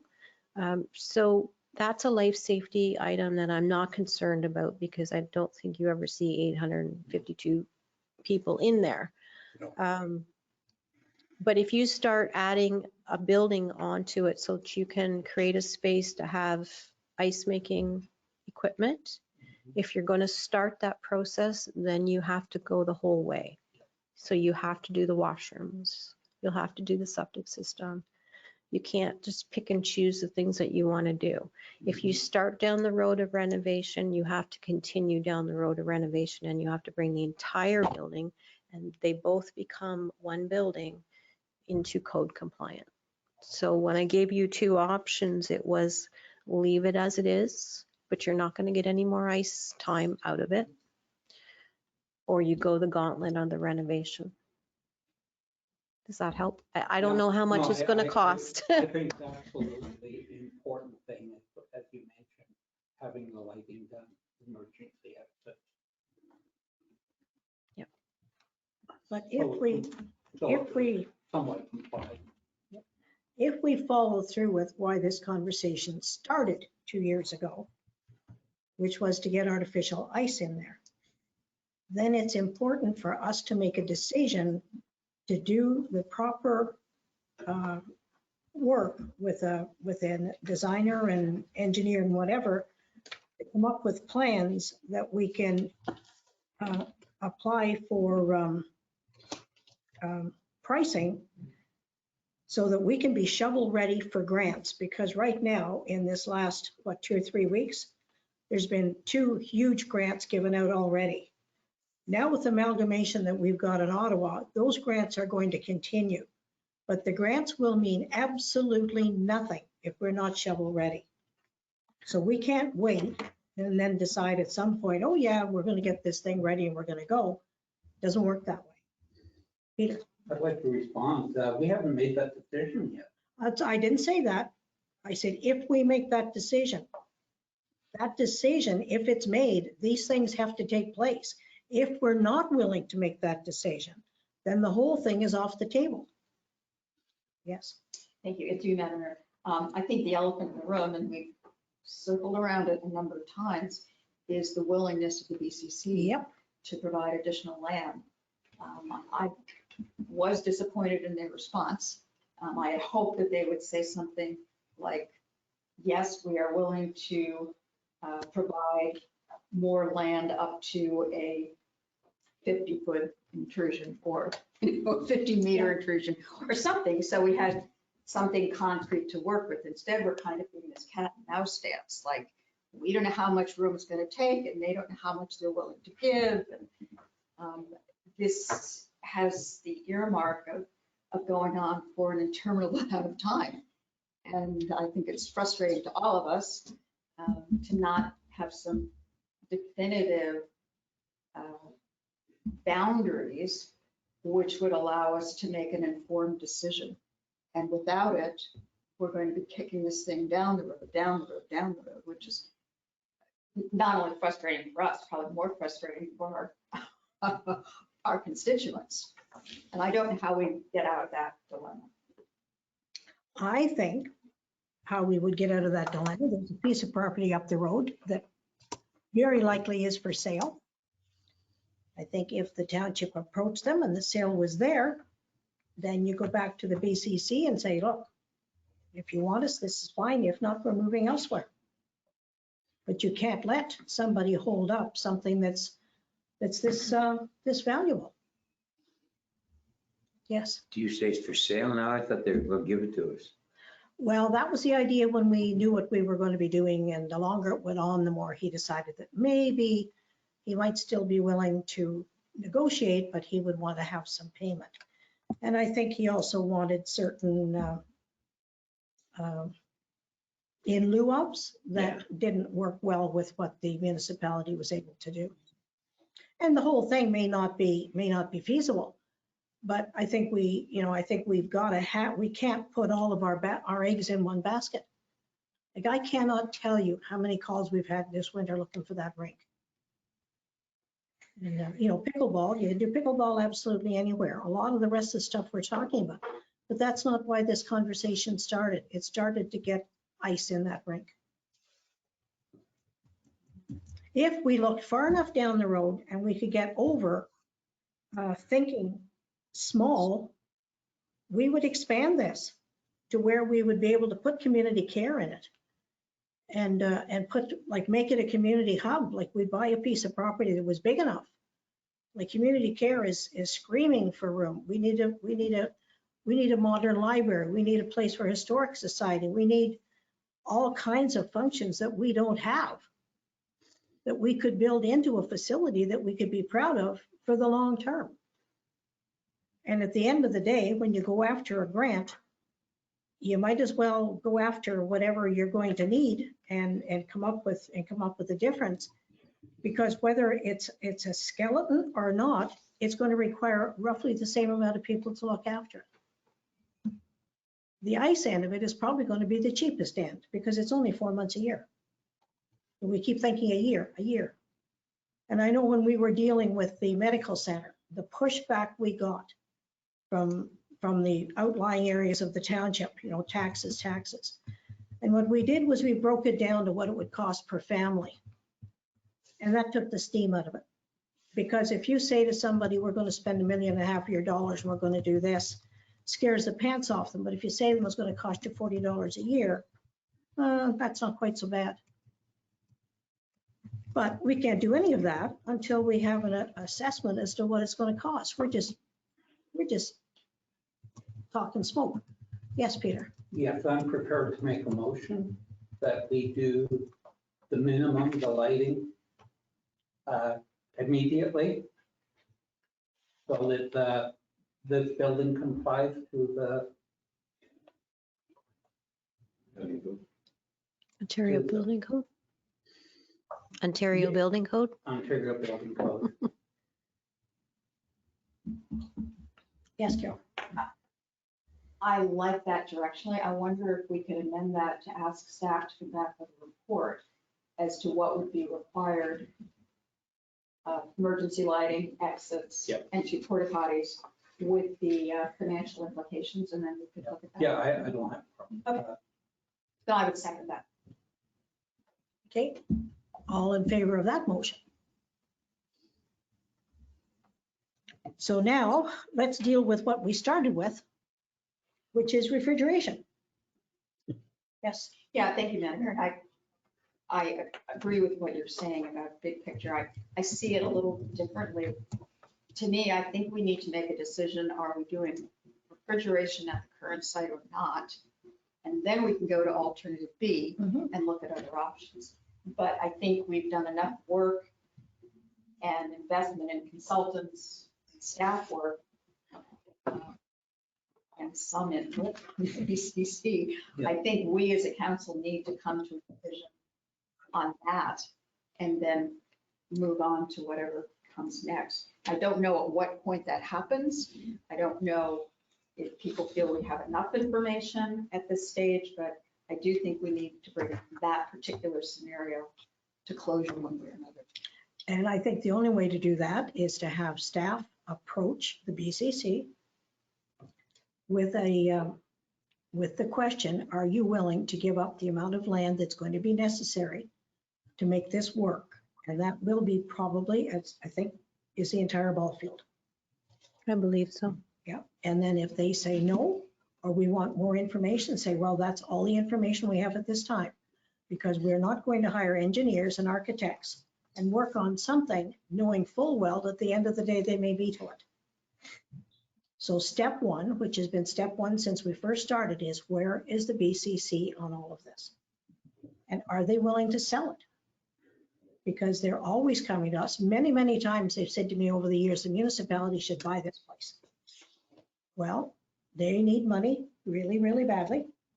We'd be better to give them a certain amount of money and buy that. But those are things that staff can feel when they're doing the talk. But that's not, in my view, that's not something that council can do. That needs to be a staff driven. We don't have the authority to negotiate land. Yes. I want to remind council that we do have a consultation process that we made a motion on, that it's to go to the 4 community centers for public input. Yes, Carol. Yeah, I do recall that, Peter, and I agree with you. However, if it's not even going to be a viable option, there's no point to going to public consultation. Right. So I think we need to once and for all determine whether we can play ball with the BCC on this. And they're willing to give us, or to give the municipality the ballpark. I don't think they have to sell it for us to move forward, but that should be the second level question. So is there a willingness on the part of the BCC to provide the municipality with the area that the ballpark currently sits on for the purpose of refrigerating the existing ice rink and putting in the necessary amenity buildings?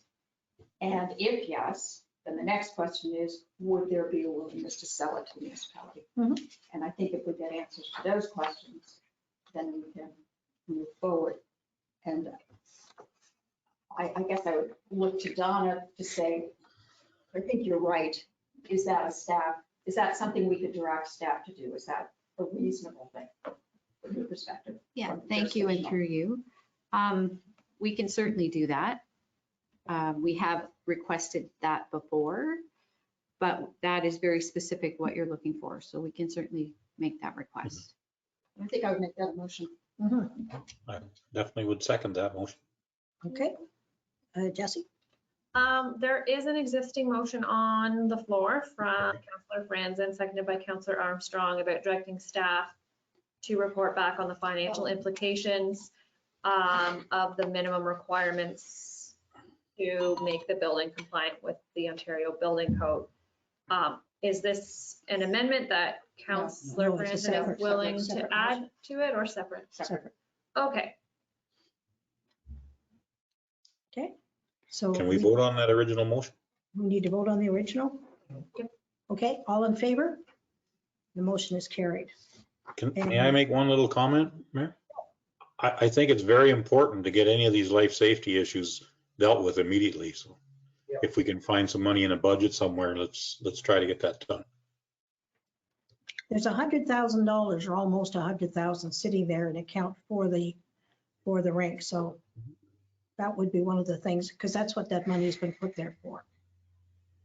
So it should come out of there if that's going to shorten the work up. So then I think your motion is clear. And I think what's going to come back from the BCC is they're going to say, well, we don't know what you're going to do. So unless we know what you're going to do, we can't tell you.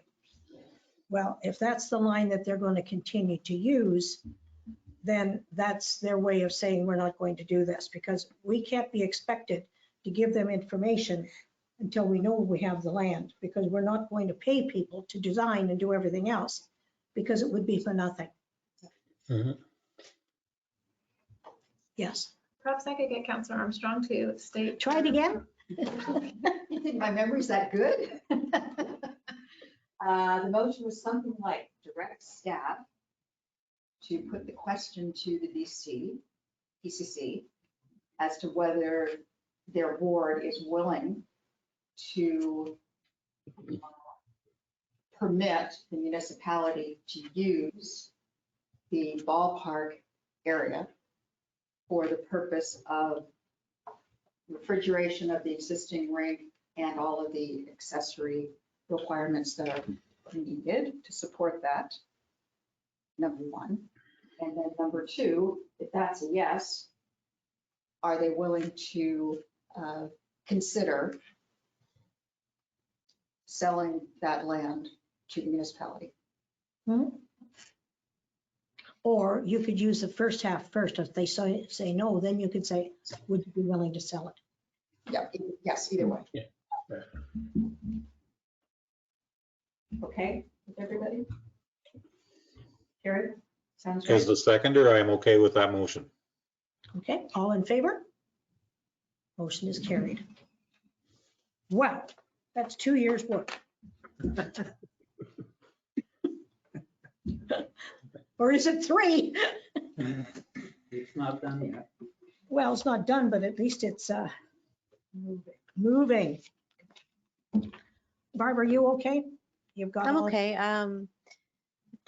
These situations are always the chicken and the egg, or the cart before the horse, because if you're going to approach BCC to say, will you give us the land? I expect the question will be, how much land do you need? And then it's like you need some concrete design work to determine how big that building is, how big that septic system is. Well, and I think as you've said before, you always sort of look at the worst scenario. So in the numbers that you've done with the 3 here, whatever, I would sort of give them the most it could be, with the idea it could be less. Because you just say, if we can't go in there with a figure, that figure can change one way or the other. But if they don't have a figure, that's just going to be a flag that goes up and says, there we are. So maybe between now and the time that Donna and whoever goes, maybe just a little bit of quick math might give them a little bit of a magic. Well, I'm sorry I asked. I think it's the designer side of me coming out, because like in my head, I can already kind of envision where the addition should go and how it should be attached and what would be in it. I think I could pretty quickly come up with a size for that. Yeah. It would be getting like a concrete number on how big the septic bed would be, and then the parking. And it's kind of like, where do you put everything? Because if you put the septic right directly behind the building, which would logically make sense because it's less piping getting to the building, now you're pushing the parking way behind the septic system. So it's all about logically laying it out on the land as well. Logic, that was the word. Okay, well, we're a lot further ahead than when we started. One can only hope. I'd like to Yes. excuse myself. Of course, yep.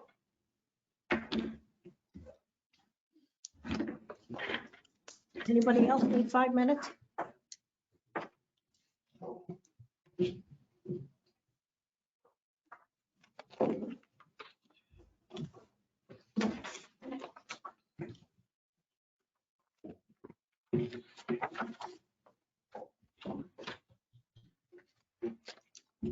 Barb, did I tell you I got a cat? Did you? We're not. Oh, I thought we were recessed. Not yet. No, Sorry. no, I thought when Ron left, we were. You didn't call a recess, so I thought Ron was just leaving. So if you're calling a recess, we can recess. Okay, can we recess for 5 minutes? Absolutely. Okay.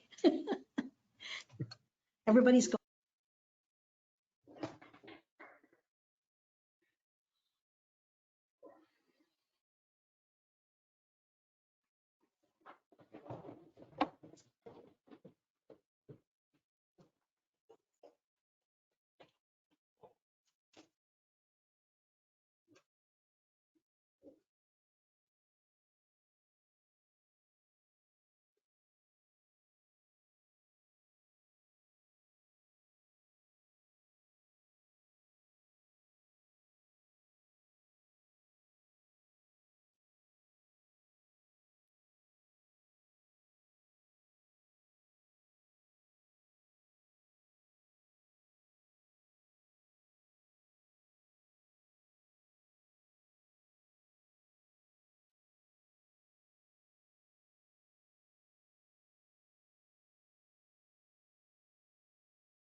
Is everyone just being quiet or am I muted?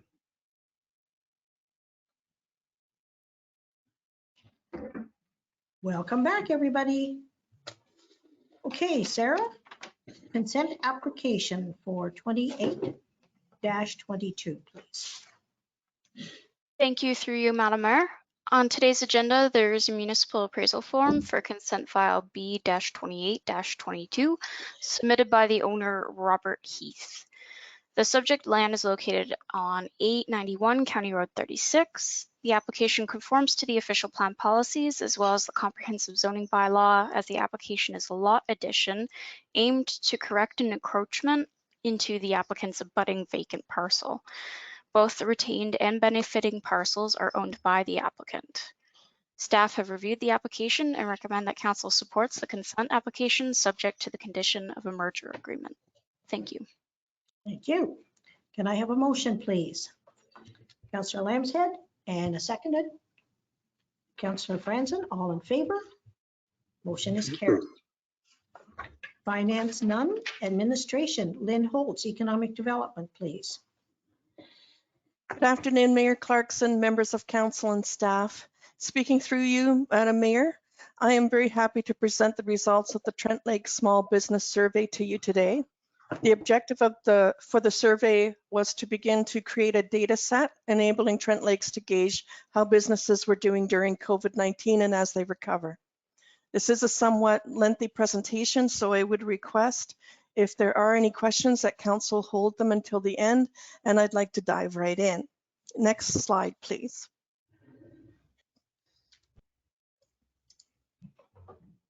The Trent Lake survey began on Friday, September the 24th, 2021, and was open for 2 weeks, closing on October the 8th, 2021.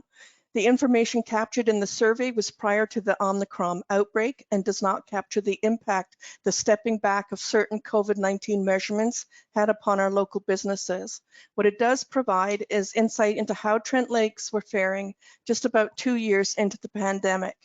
26 businesses participated in our first survey and came from a wide-ranging representation of businesses. Next slide, please. Participants were asked to select the general industry their businesses primarily fit into. The two leading sectors were the hospitality sector and entertainment, arts, and leisure recreation sector, with 5 businesses responding for each. Third was the finance and financial sector, which could be home offices offering such services as chartered accountant, bookkeeping, insurance or investment services, or financial products to offer businesses such as business products such as debit payment devices. Next slide, please. We asked businesses what expenses they were finding difficult to pay. Businesses were asked to rank scale their experiences with choices ranging from very difficult to did not apply. 71% said that the protective equipment was not difficult at all, and insurance and utilities tied at 52% as also being not difficult at all. For very difficult, 9% of businesses stated it was insurance expenses, 5% was mortgage rent and or leases, and 4% as utilities. The top 3 expenses that businesses reported were somewhat difficult were payroll at 27%, insurance at 19%, and 15% mortgage, rent, and lease. Next slide, please. All 26 of the survey participants answered our question if their business was well equipped to work from home, with 73% responding yes. Next slide, please. We asked how many people are employed by your business during prime or high season of operation.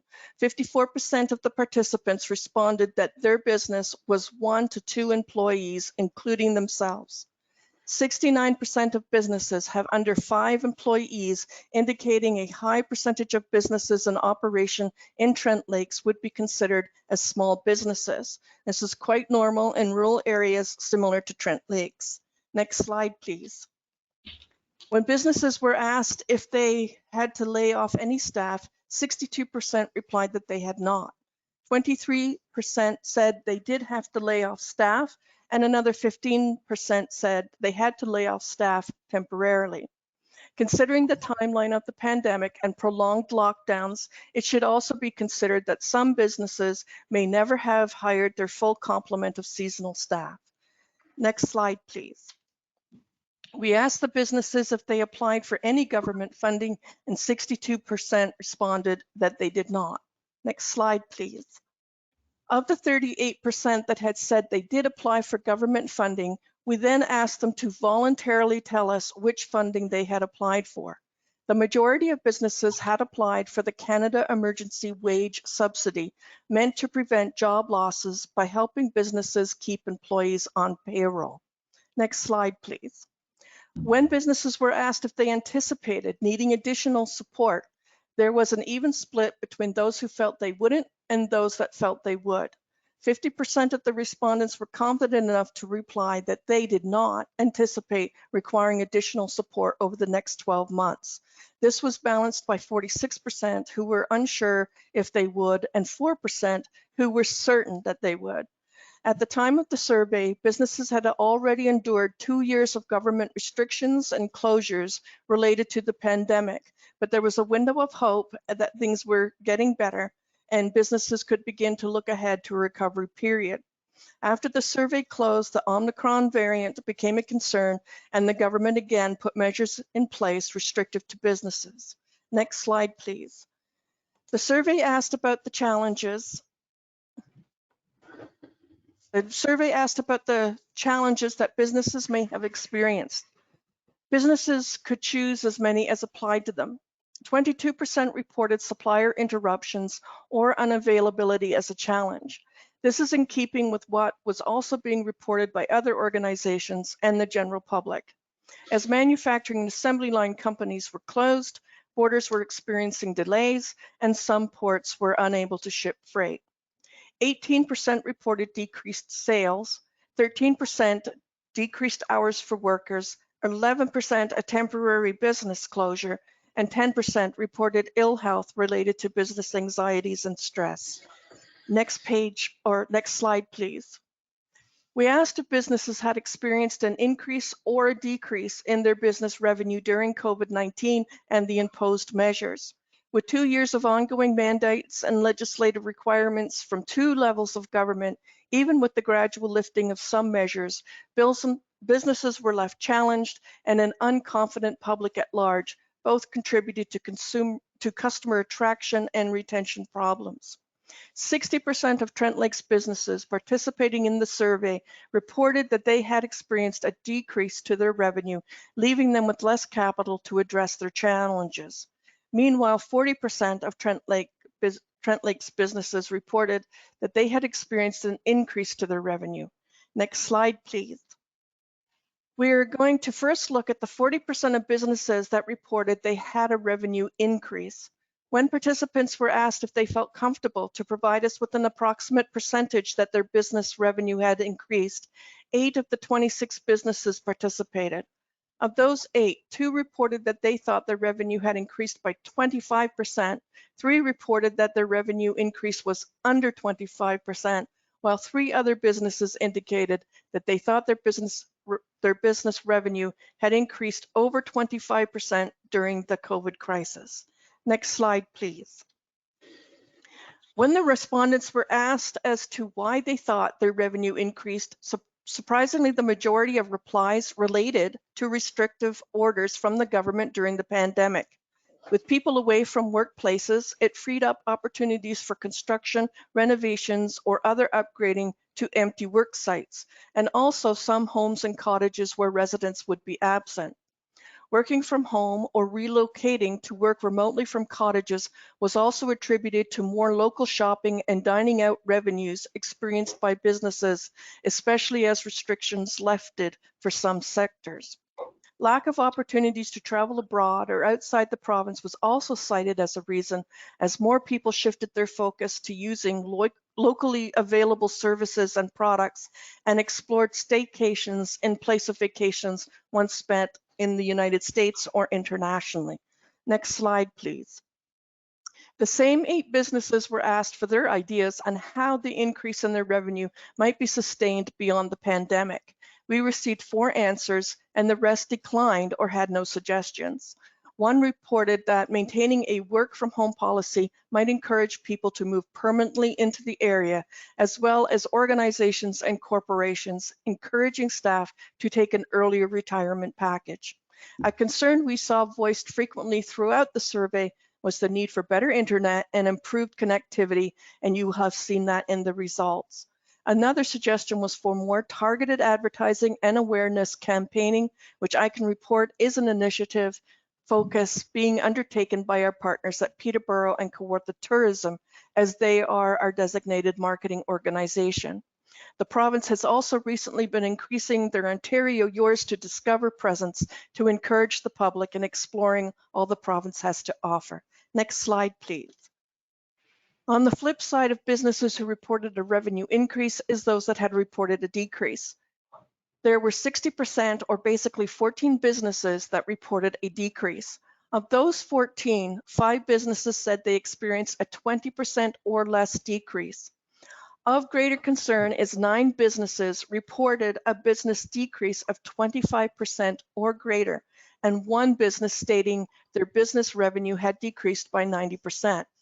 This raises resiliency and recoverability concerns for the businesses reporting these decreases, and further monitoring of the recovery process for businesses and potential funding opportunities merits monitoring.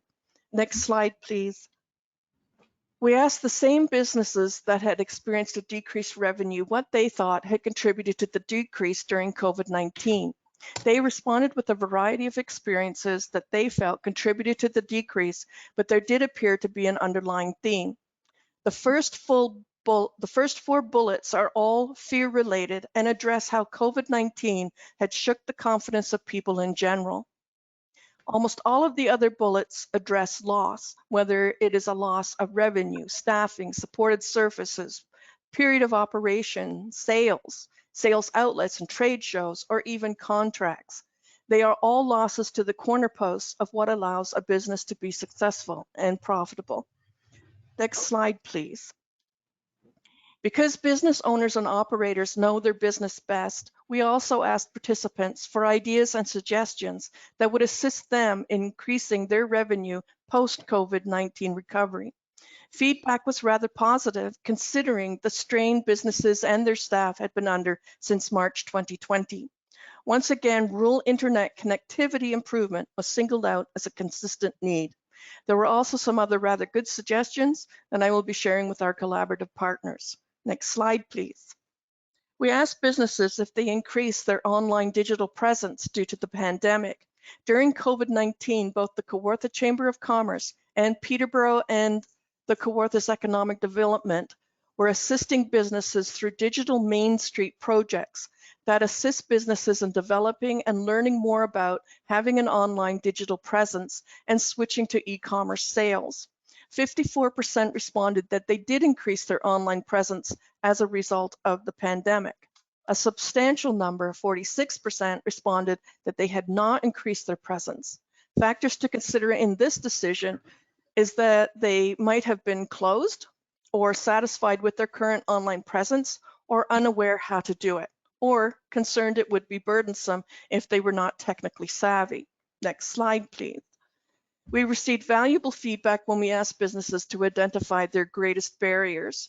Essentially, it was trying to understand what was getting in their way and making navigation through the pandemic more difficult. We have provided the answers over 2 slides, and while I won't read them all here for time, I do ask that if you haven't read them, that you will take the time later to do so. Of all the comments received in total, there were 7 that directly mentioned internet connectivity as a great hurdle. The pandemic has really brought to light the inequality of service between urban areas and rural areas. We are roughly a 2-hour commute from the eastern portion of the Greater Toronto Area, and yet we have unreliable internet that impacts our quality of life, the success of our businesses, and working remotely capabilities, our ability to attract greater economic development, and during the pandemic, even the schooling needs of our children. Next slide, please. With the exception of internet connectivity, there wasn't another barrier that was obvious. We see some similar themes, but there are also insights into the impacts and experience of closures, obtaining materials or supplies, and having timely access to needed services during the lockdowns and interruptions caused by legislated COVID-19 measures. Next slide, please. We then asked participants what had been their single greatest challenge. It could be a pivot they had to make, balancing personal life with work, frustrations and fears, whatever they had encountered as they tried to maintain their health and well-being and keep their business alive. Connectivity was a raised concern again. Several of the comments addressed anxieties around staying positive, keeping up morale around the insecurities of being and keeping safe and the future looking uncertain. I would also like to draw attention to how many times we see the word finding in these bullets. And I think that this word really sums up the courage and persistence of our businesses in Trent Lakes. Even with levels of uncertainty and fear and mandated closures and basically just a scary time, businesses were somehow finding their way and navigating through extraordinary challenges never before faced or imagined. Next slide, please. We asked businesses what was the greatest challenge they'd overcome and were proud of. We wanted to finish out on a positive note and have the respondents pause for a moment to review how far they'd come and that they should be proud and give themselves a self-acknowledgement. 22 of the 26 businesses contributed to this question. The premise was to promote reflection and recognition of a challenge that at the moment might have been overwhelming, but ultimately they overcame, solved, or gained control of, and hopefully it left them with a feeling of pride and strength and courage that they were awesome and going to come out of this pandemic okay. Next slide, please. In the desire of continuing to build relationships and keep a dialogue open with our businesses, I asked what they might have thought or wanted me to ask in this first survey, and you can see their responses on this slide. Next slide, please. So that was basically the end of the survey, but not the end of the story. We needed to find ways forward. It seems difficult when there is still a pandemic in the way. Difficult to predict what is next, but we know some things are already coming into play, or are underway or planned. So that is what is next. Because both levels of government have stated that they will be using numbers to plan a gradual lifting of measures, the dates stated here when this survey presentation was prepared are always tentative, but I am an optimist. Vaccination rates continue to be the main reason that we are seeing a highly anticipated ending to mandates that began over 2 years ago as the preservation of life became the most important factor. Looking ahead, with most measures lifted in time for the 2022 May long weekend, I am sure that for the first time in a while, businesses are finally looking forward to a degree of normalcy as they prepare for their summer season when our community is at its finest and best. Next slide, please. Inconsistent, unreliable internet has already been identified as a problem for rural and remote Ontario communities at the federal and provincial levels. Both have promised to provide and seek innovative ways to bring better connectivity to underserved and problematic areas even prior to the COVID-19 outbreak. Ontario Connects and NEORN are the most valuable, most local and valuable responses. But there is also the Canada's connectivity strategy, which is also promising delivery of high-speed, reliable connectivity for all rural and remote areas of Canada.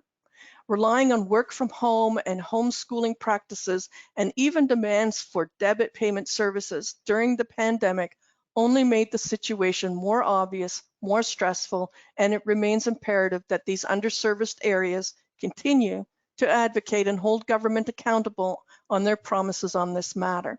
Next slide, please.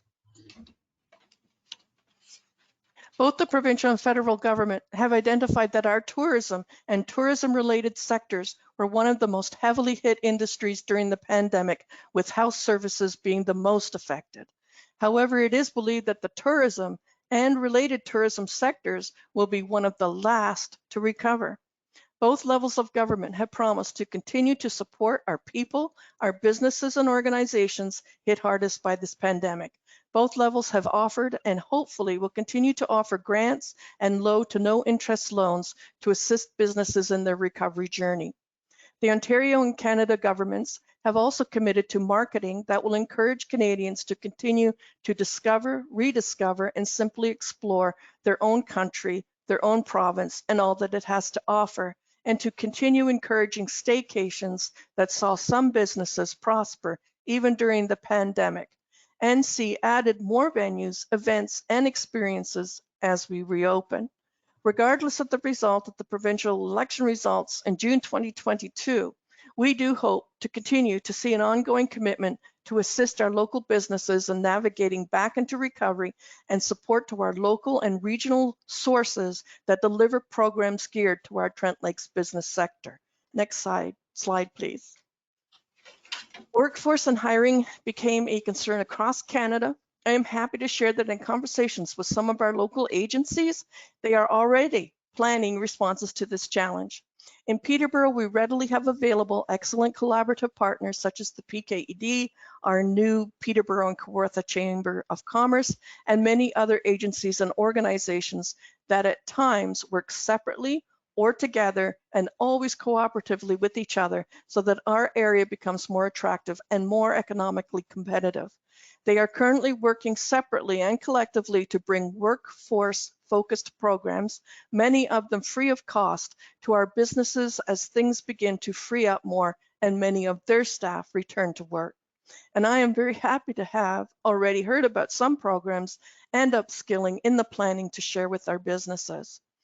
Trent Lakes advertises and shares information from our collective partners on the Trent Lakes Business Networking Face Group, that's long, a free to join closed group where businesses can connect and support one another, and they can also subscribe to an e-news bulletin available on the Trent Lakes Economic Development webpage. Next slide, please. I want to express a special thank you to all the participating businesses that took their time to share their experiences and opinions with us in the survey. As the Economic Development Officer for Trent Lakes, I am very proud of our business owners and operators. Some have told me inspiring stories that kept their businesses going, took care of their staff, and surmounted their own fears and stresses. I look forward to using their responses for references moving forward into what we all hope will be the recovery stage. And I would also like to thank Council for hearing my presentation today and encourage you to please read through the many comments and suggestions provided by our business. If you have any questions, I would be happy to answer them at this time. Thank you. Thank you. That is an excellent presentation, Lynn. Well done.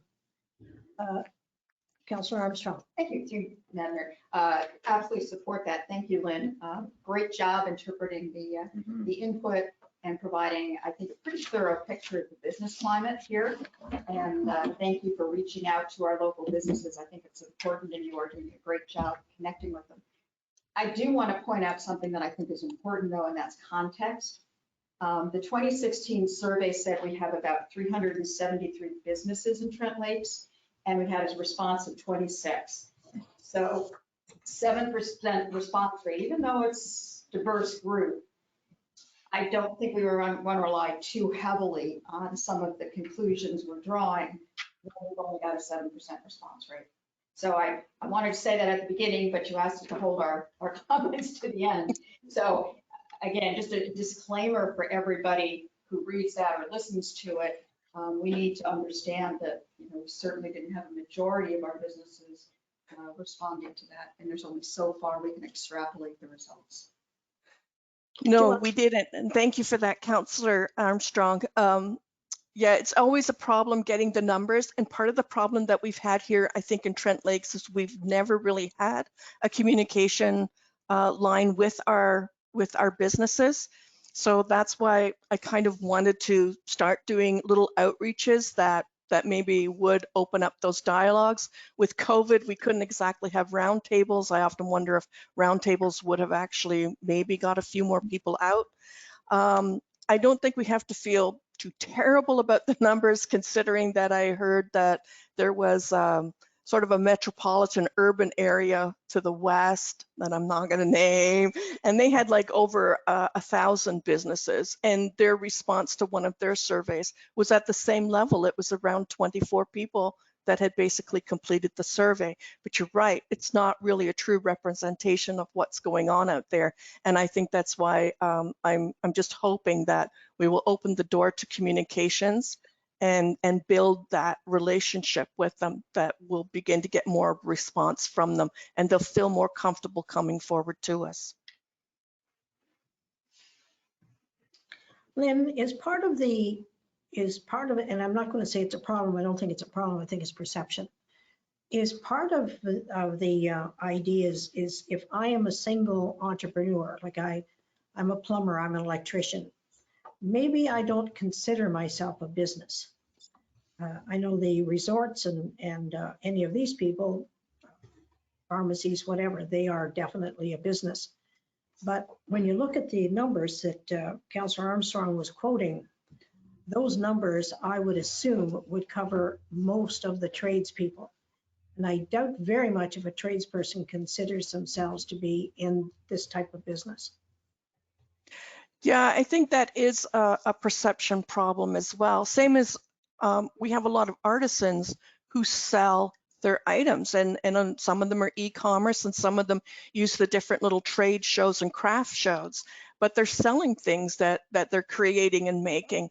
So I think that there are a lot of businesses out there that are falling between the cracks, and not just in probably Trent Lakes, but probably outside of Trent Lakes, because they really don't see themselves as a professional business, even though that's how I look at them. Okay, have we any other questions? Could we have a motion to accept that great presentation? Deputy Mayor Windover and Councillor Lambshead, all in favor? Thank you. Thank you. And would you like to speak about the council expenses for February and January? Thank you. Through you, Mayor Clarkson. This report brings forward council expenses for February 2022 and the remainder of January 2022 for council's consideration and approval. Thank you. Motion, please. Councillor Lambshead Make a and motion to approve because I have nothing on there. And my apologies for that. serves you right for going and getting sick. But it's a good job you went and got better too. Okay, so it's motion by Councillor Lambshead, seconded by Deputy Mayor Windover. Jesse, you're going to talk about municipal election documents. After we call for the vote. I'm sorry. Is are all in favor? Everybody's in favor. Thank you. Abstain. Abstaining? Okay. I'm good to go. Thank you. Through you, Mayor Clarkson. This report contains the background, legislative references, and a summary of the changes for 3 documents related to the municipal election. The first is the recount policy that provides for an automatic recount under certain circumstances that depart from the existing statutory threshold of a tie in the Municipal Elections Act. The second is to delegate authority to the CAO for the 4 restricted acts during a lame duck period. And the third is a use of corporate resources for election purposes policy, which is a requirement under the Municipal Elections Act, as municipalities are prohibited from making a contribution, which can be goods, money, or services, to a candidate, third-party advertiser, or political party. A comprehensive update to the policy was completed and sets out provisions related to technology, facilities, communications, employees and contractors, and budget. Bylaws to approve the 2 policies and to delegate authority to the CAO during the lame duck period are on today's agenda for consideration. Okay, can we have a motion and comment if people would like to make that comment? Councillor Lambshead. Motion to receive. Thank you. And seconder, Councillor Franzen, all in favor? Motion is carried. Correspondence for information. Does anybody want to pull any of these out, or can I have a motion for all of them? Deputy Mayor Windover and seconder, If the motion is to accept or receive all of these correspondence or information, that I will second that. Okay. Seconded by Councillor Armstrong. All in favor? The motion is carried. Correspondence for action. Multi-municipal wind turbine working group, Ontario's energy plan. Motion, please. Motion to receive. Councillor Branson, and seconded by Councillor Armstrong. All in favor? Motion is carried. Town of Collingwood, termination of membership in the OMWA. Motion, Councillor Franzen. Motion to receive. Thank you. Councillor Armstrong. Thank you. All in favor? Town of Mono, greater support for the Ukraine. Motion, please. Councillor Franzen, Deputy Mayor Windover. All in favor? Town of South Bruce Peninsula, municipal accommodation tax and crown campgrounds. Councillor Armstrong. Motion to receive. Seconded by Deputy Mayor, Councillor Lambshead. All in favor? The motion is carried. Town of Wasaga, the Review Service Delivery Task Force for Fire Services. Okay, Deputy Mayor Windover, Councillor Lambshead. All in favor? Motion is carried. Wind concerns for Ontario, setbacks for industrial scale wind turbines. Motion? Motion to receive. Thank you. Councillor Franzen. Deputy Councillor Lambshead, all in favor? Motion is carried. And Jesse, you're going to speak to the bylaws on the agenda. Yes, thank you. There were several bylaws on today's agenda that did not have a corresponding report to council or public meeting. The first is bylaw B 2022-25, which is the bylaw to appoint Bianca Dragicevic as a deputy clerk. B 2022-26 is a bylaw to appoint Matt Wesley as a deputy chief building official. And B 2022-33 is a bylaw to authorize the execution of documents in order to release a subdivision agreement for part of lot 13 and 14, concession 10, Cavendish, that was not intended to affect the subject land. Thank you. So we need an motion for each one of these separately? Yes, or if council would like to pass them all in one, that can be accommodated as well. Okay, do we want to have a motion for each one? And I think we want to congratulate Bianca and Matthew and, excuse me. So motion, please. For all three.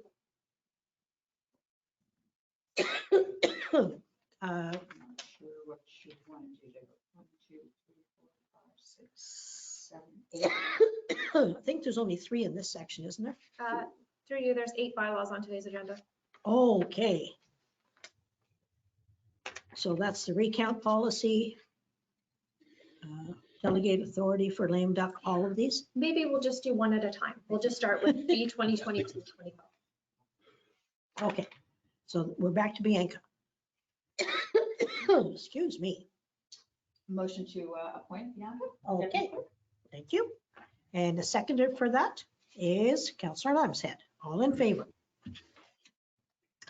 Now to appoint Matthew Wesley, Deputy Chief Building Official. Deputy Mayor Windover and Councillor Lambshead. All in favor? Motion is carried. Recount policy. Councillor Franson? Yes. Councillor Armstrong, all in favor? The motion is carried. Delegate authority to CAO for lame duck. Councillor Branson and Councillor Lambshead, all in favor? Motion is carried. Use of corporate resources for election purposes policy. Motion, Councillor Armstrong and Deputy Mayor Windover, all in favor? Motion is carried. Deeming bylaw for McCracken. Motion, please. Deputy Mayor Windover and Councillor Lambshead. All in favor? Motion is carried. Authorize execution of documents for release of a subdivision. Motion. Councillor Armstrong and Deputy Mayor Windover. Thank you. Motion is carried. Just call for the vote. Pardon? You'll have to call for the vote. Motion is carried. All in favor? I did, I think. Okay. So zoning bylaw amendment file number 22-03 for Martin. Motion, please. Councillor Lambshead and Councillor Armstrong. Motion to approve. Motion is carried. Okay, business arising out of a previous meeting. Does anybody have any business arising out of a previous meeting? Nope. Notice of motion, anybody? Nope. Information items, liaison reports for external boards and committees. Anybody want it? Yes. I have one item. The BCC is going to be having cruise night, Caucasian cruises. Okay. And you know, the older cars, and they're going to be doing it in Tuesday evenings. They're gonna have barbecue and all the same thing that was done when UNP previously did it So where's this being done? at the BCC, Okay. And starting in May, starting in going May? to September, I believe. Okay. Yes. Sorry. I don't think I've provided an update on this ever, but I was asked to sit on the Upper Trent Water Management Group, which includes representatives from County of Halliburton and Trent Lakes, northern part. And I just wanted to let you know that the Coalition of Equitable Water Flow is looking at water levels at this point in time because we are having a fairly unusual spring where the water that's melting from the snow is not going into the reservoir lakes. It's instead getting evaporated or leaching into the ground. So there's nothing at the moment to report, but they are monitoring the situation should we have any flooding or water level events that are out of the ordinary that need to be managed through the Trent Severn Waterway and their dams. You wonder where the water's going to come from. Yeah, I know. It's always a challenge to get them right. Okay, anybody else have anything they want to add to this? Now, we need a motion to go into the closed meeting to discuss personnel matters about identifiable individual, including municipal or local board employees, labor relations or employee negotiations and litigation or potential litigation, including matters before administrative tribunals affecting the municipality. Anyone that is listening or viewing the electronic meeting may remain on the line for when council arises from closed session. And we have a motion to go into close, please. Councillor Lambshead and Deputy Mayor Windover, all in favor, and that motion has carried.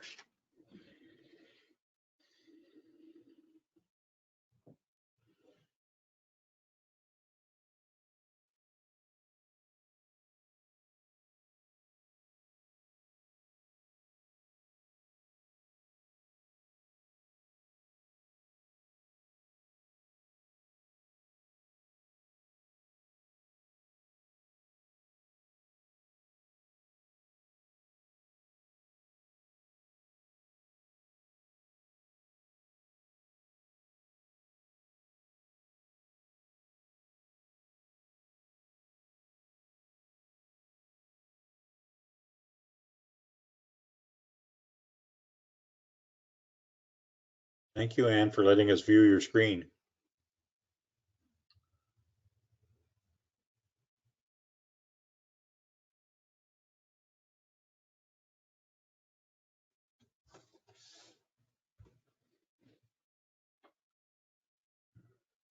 Okay.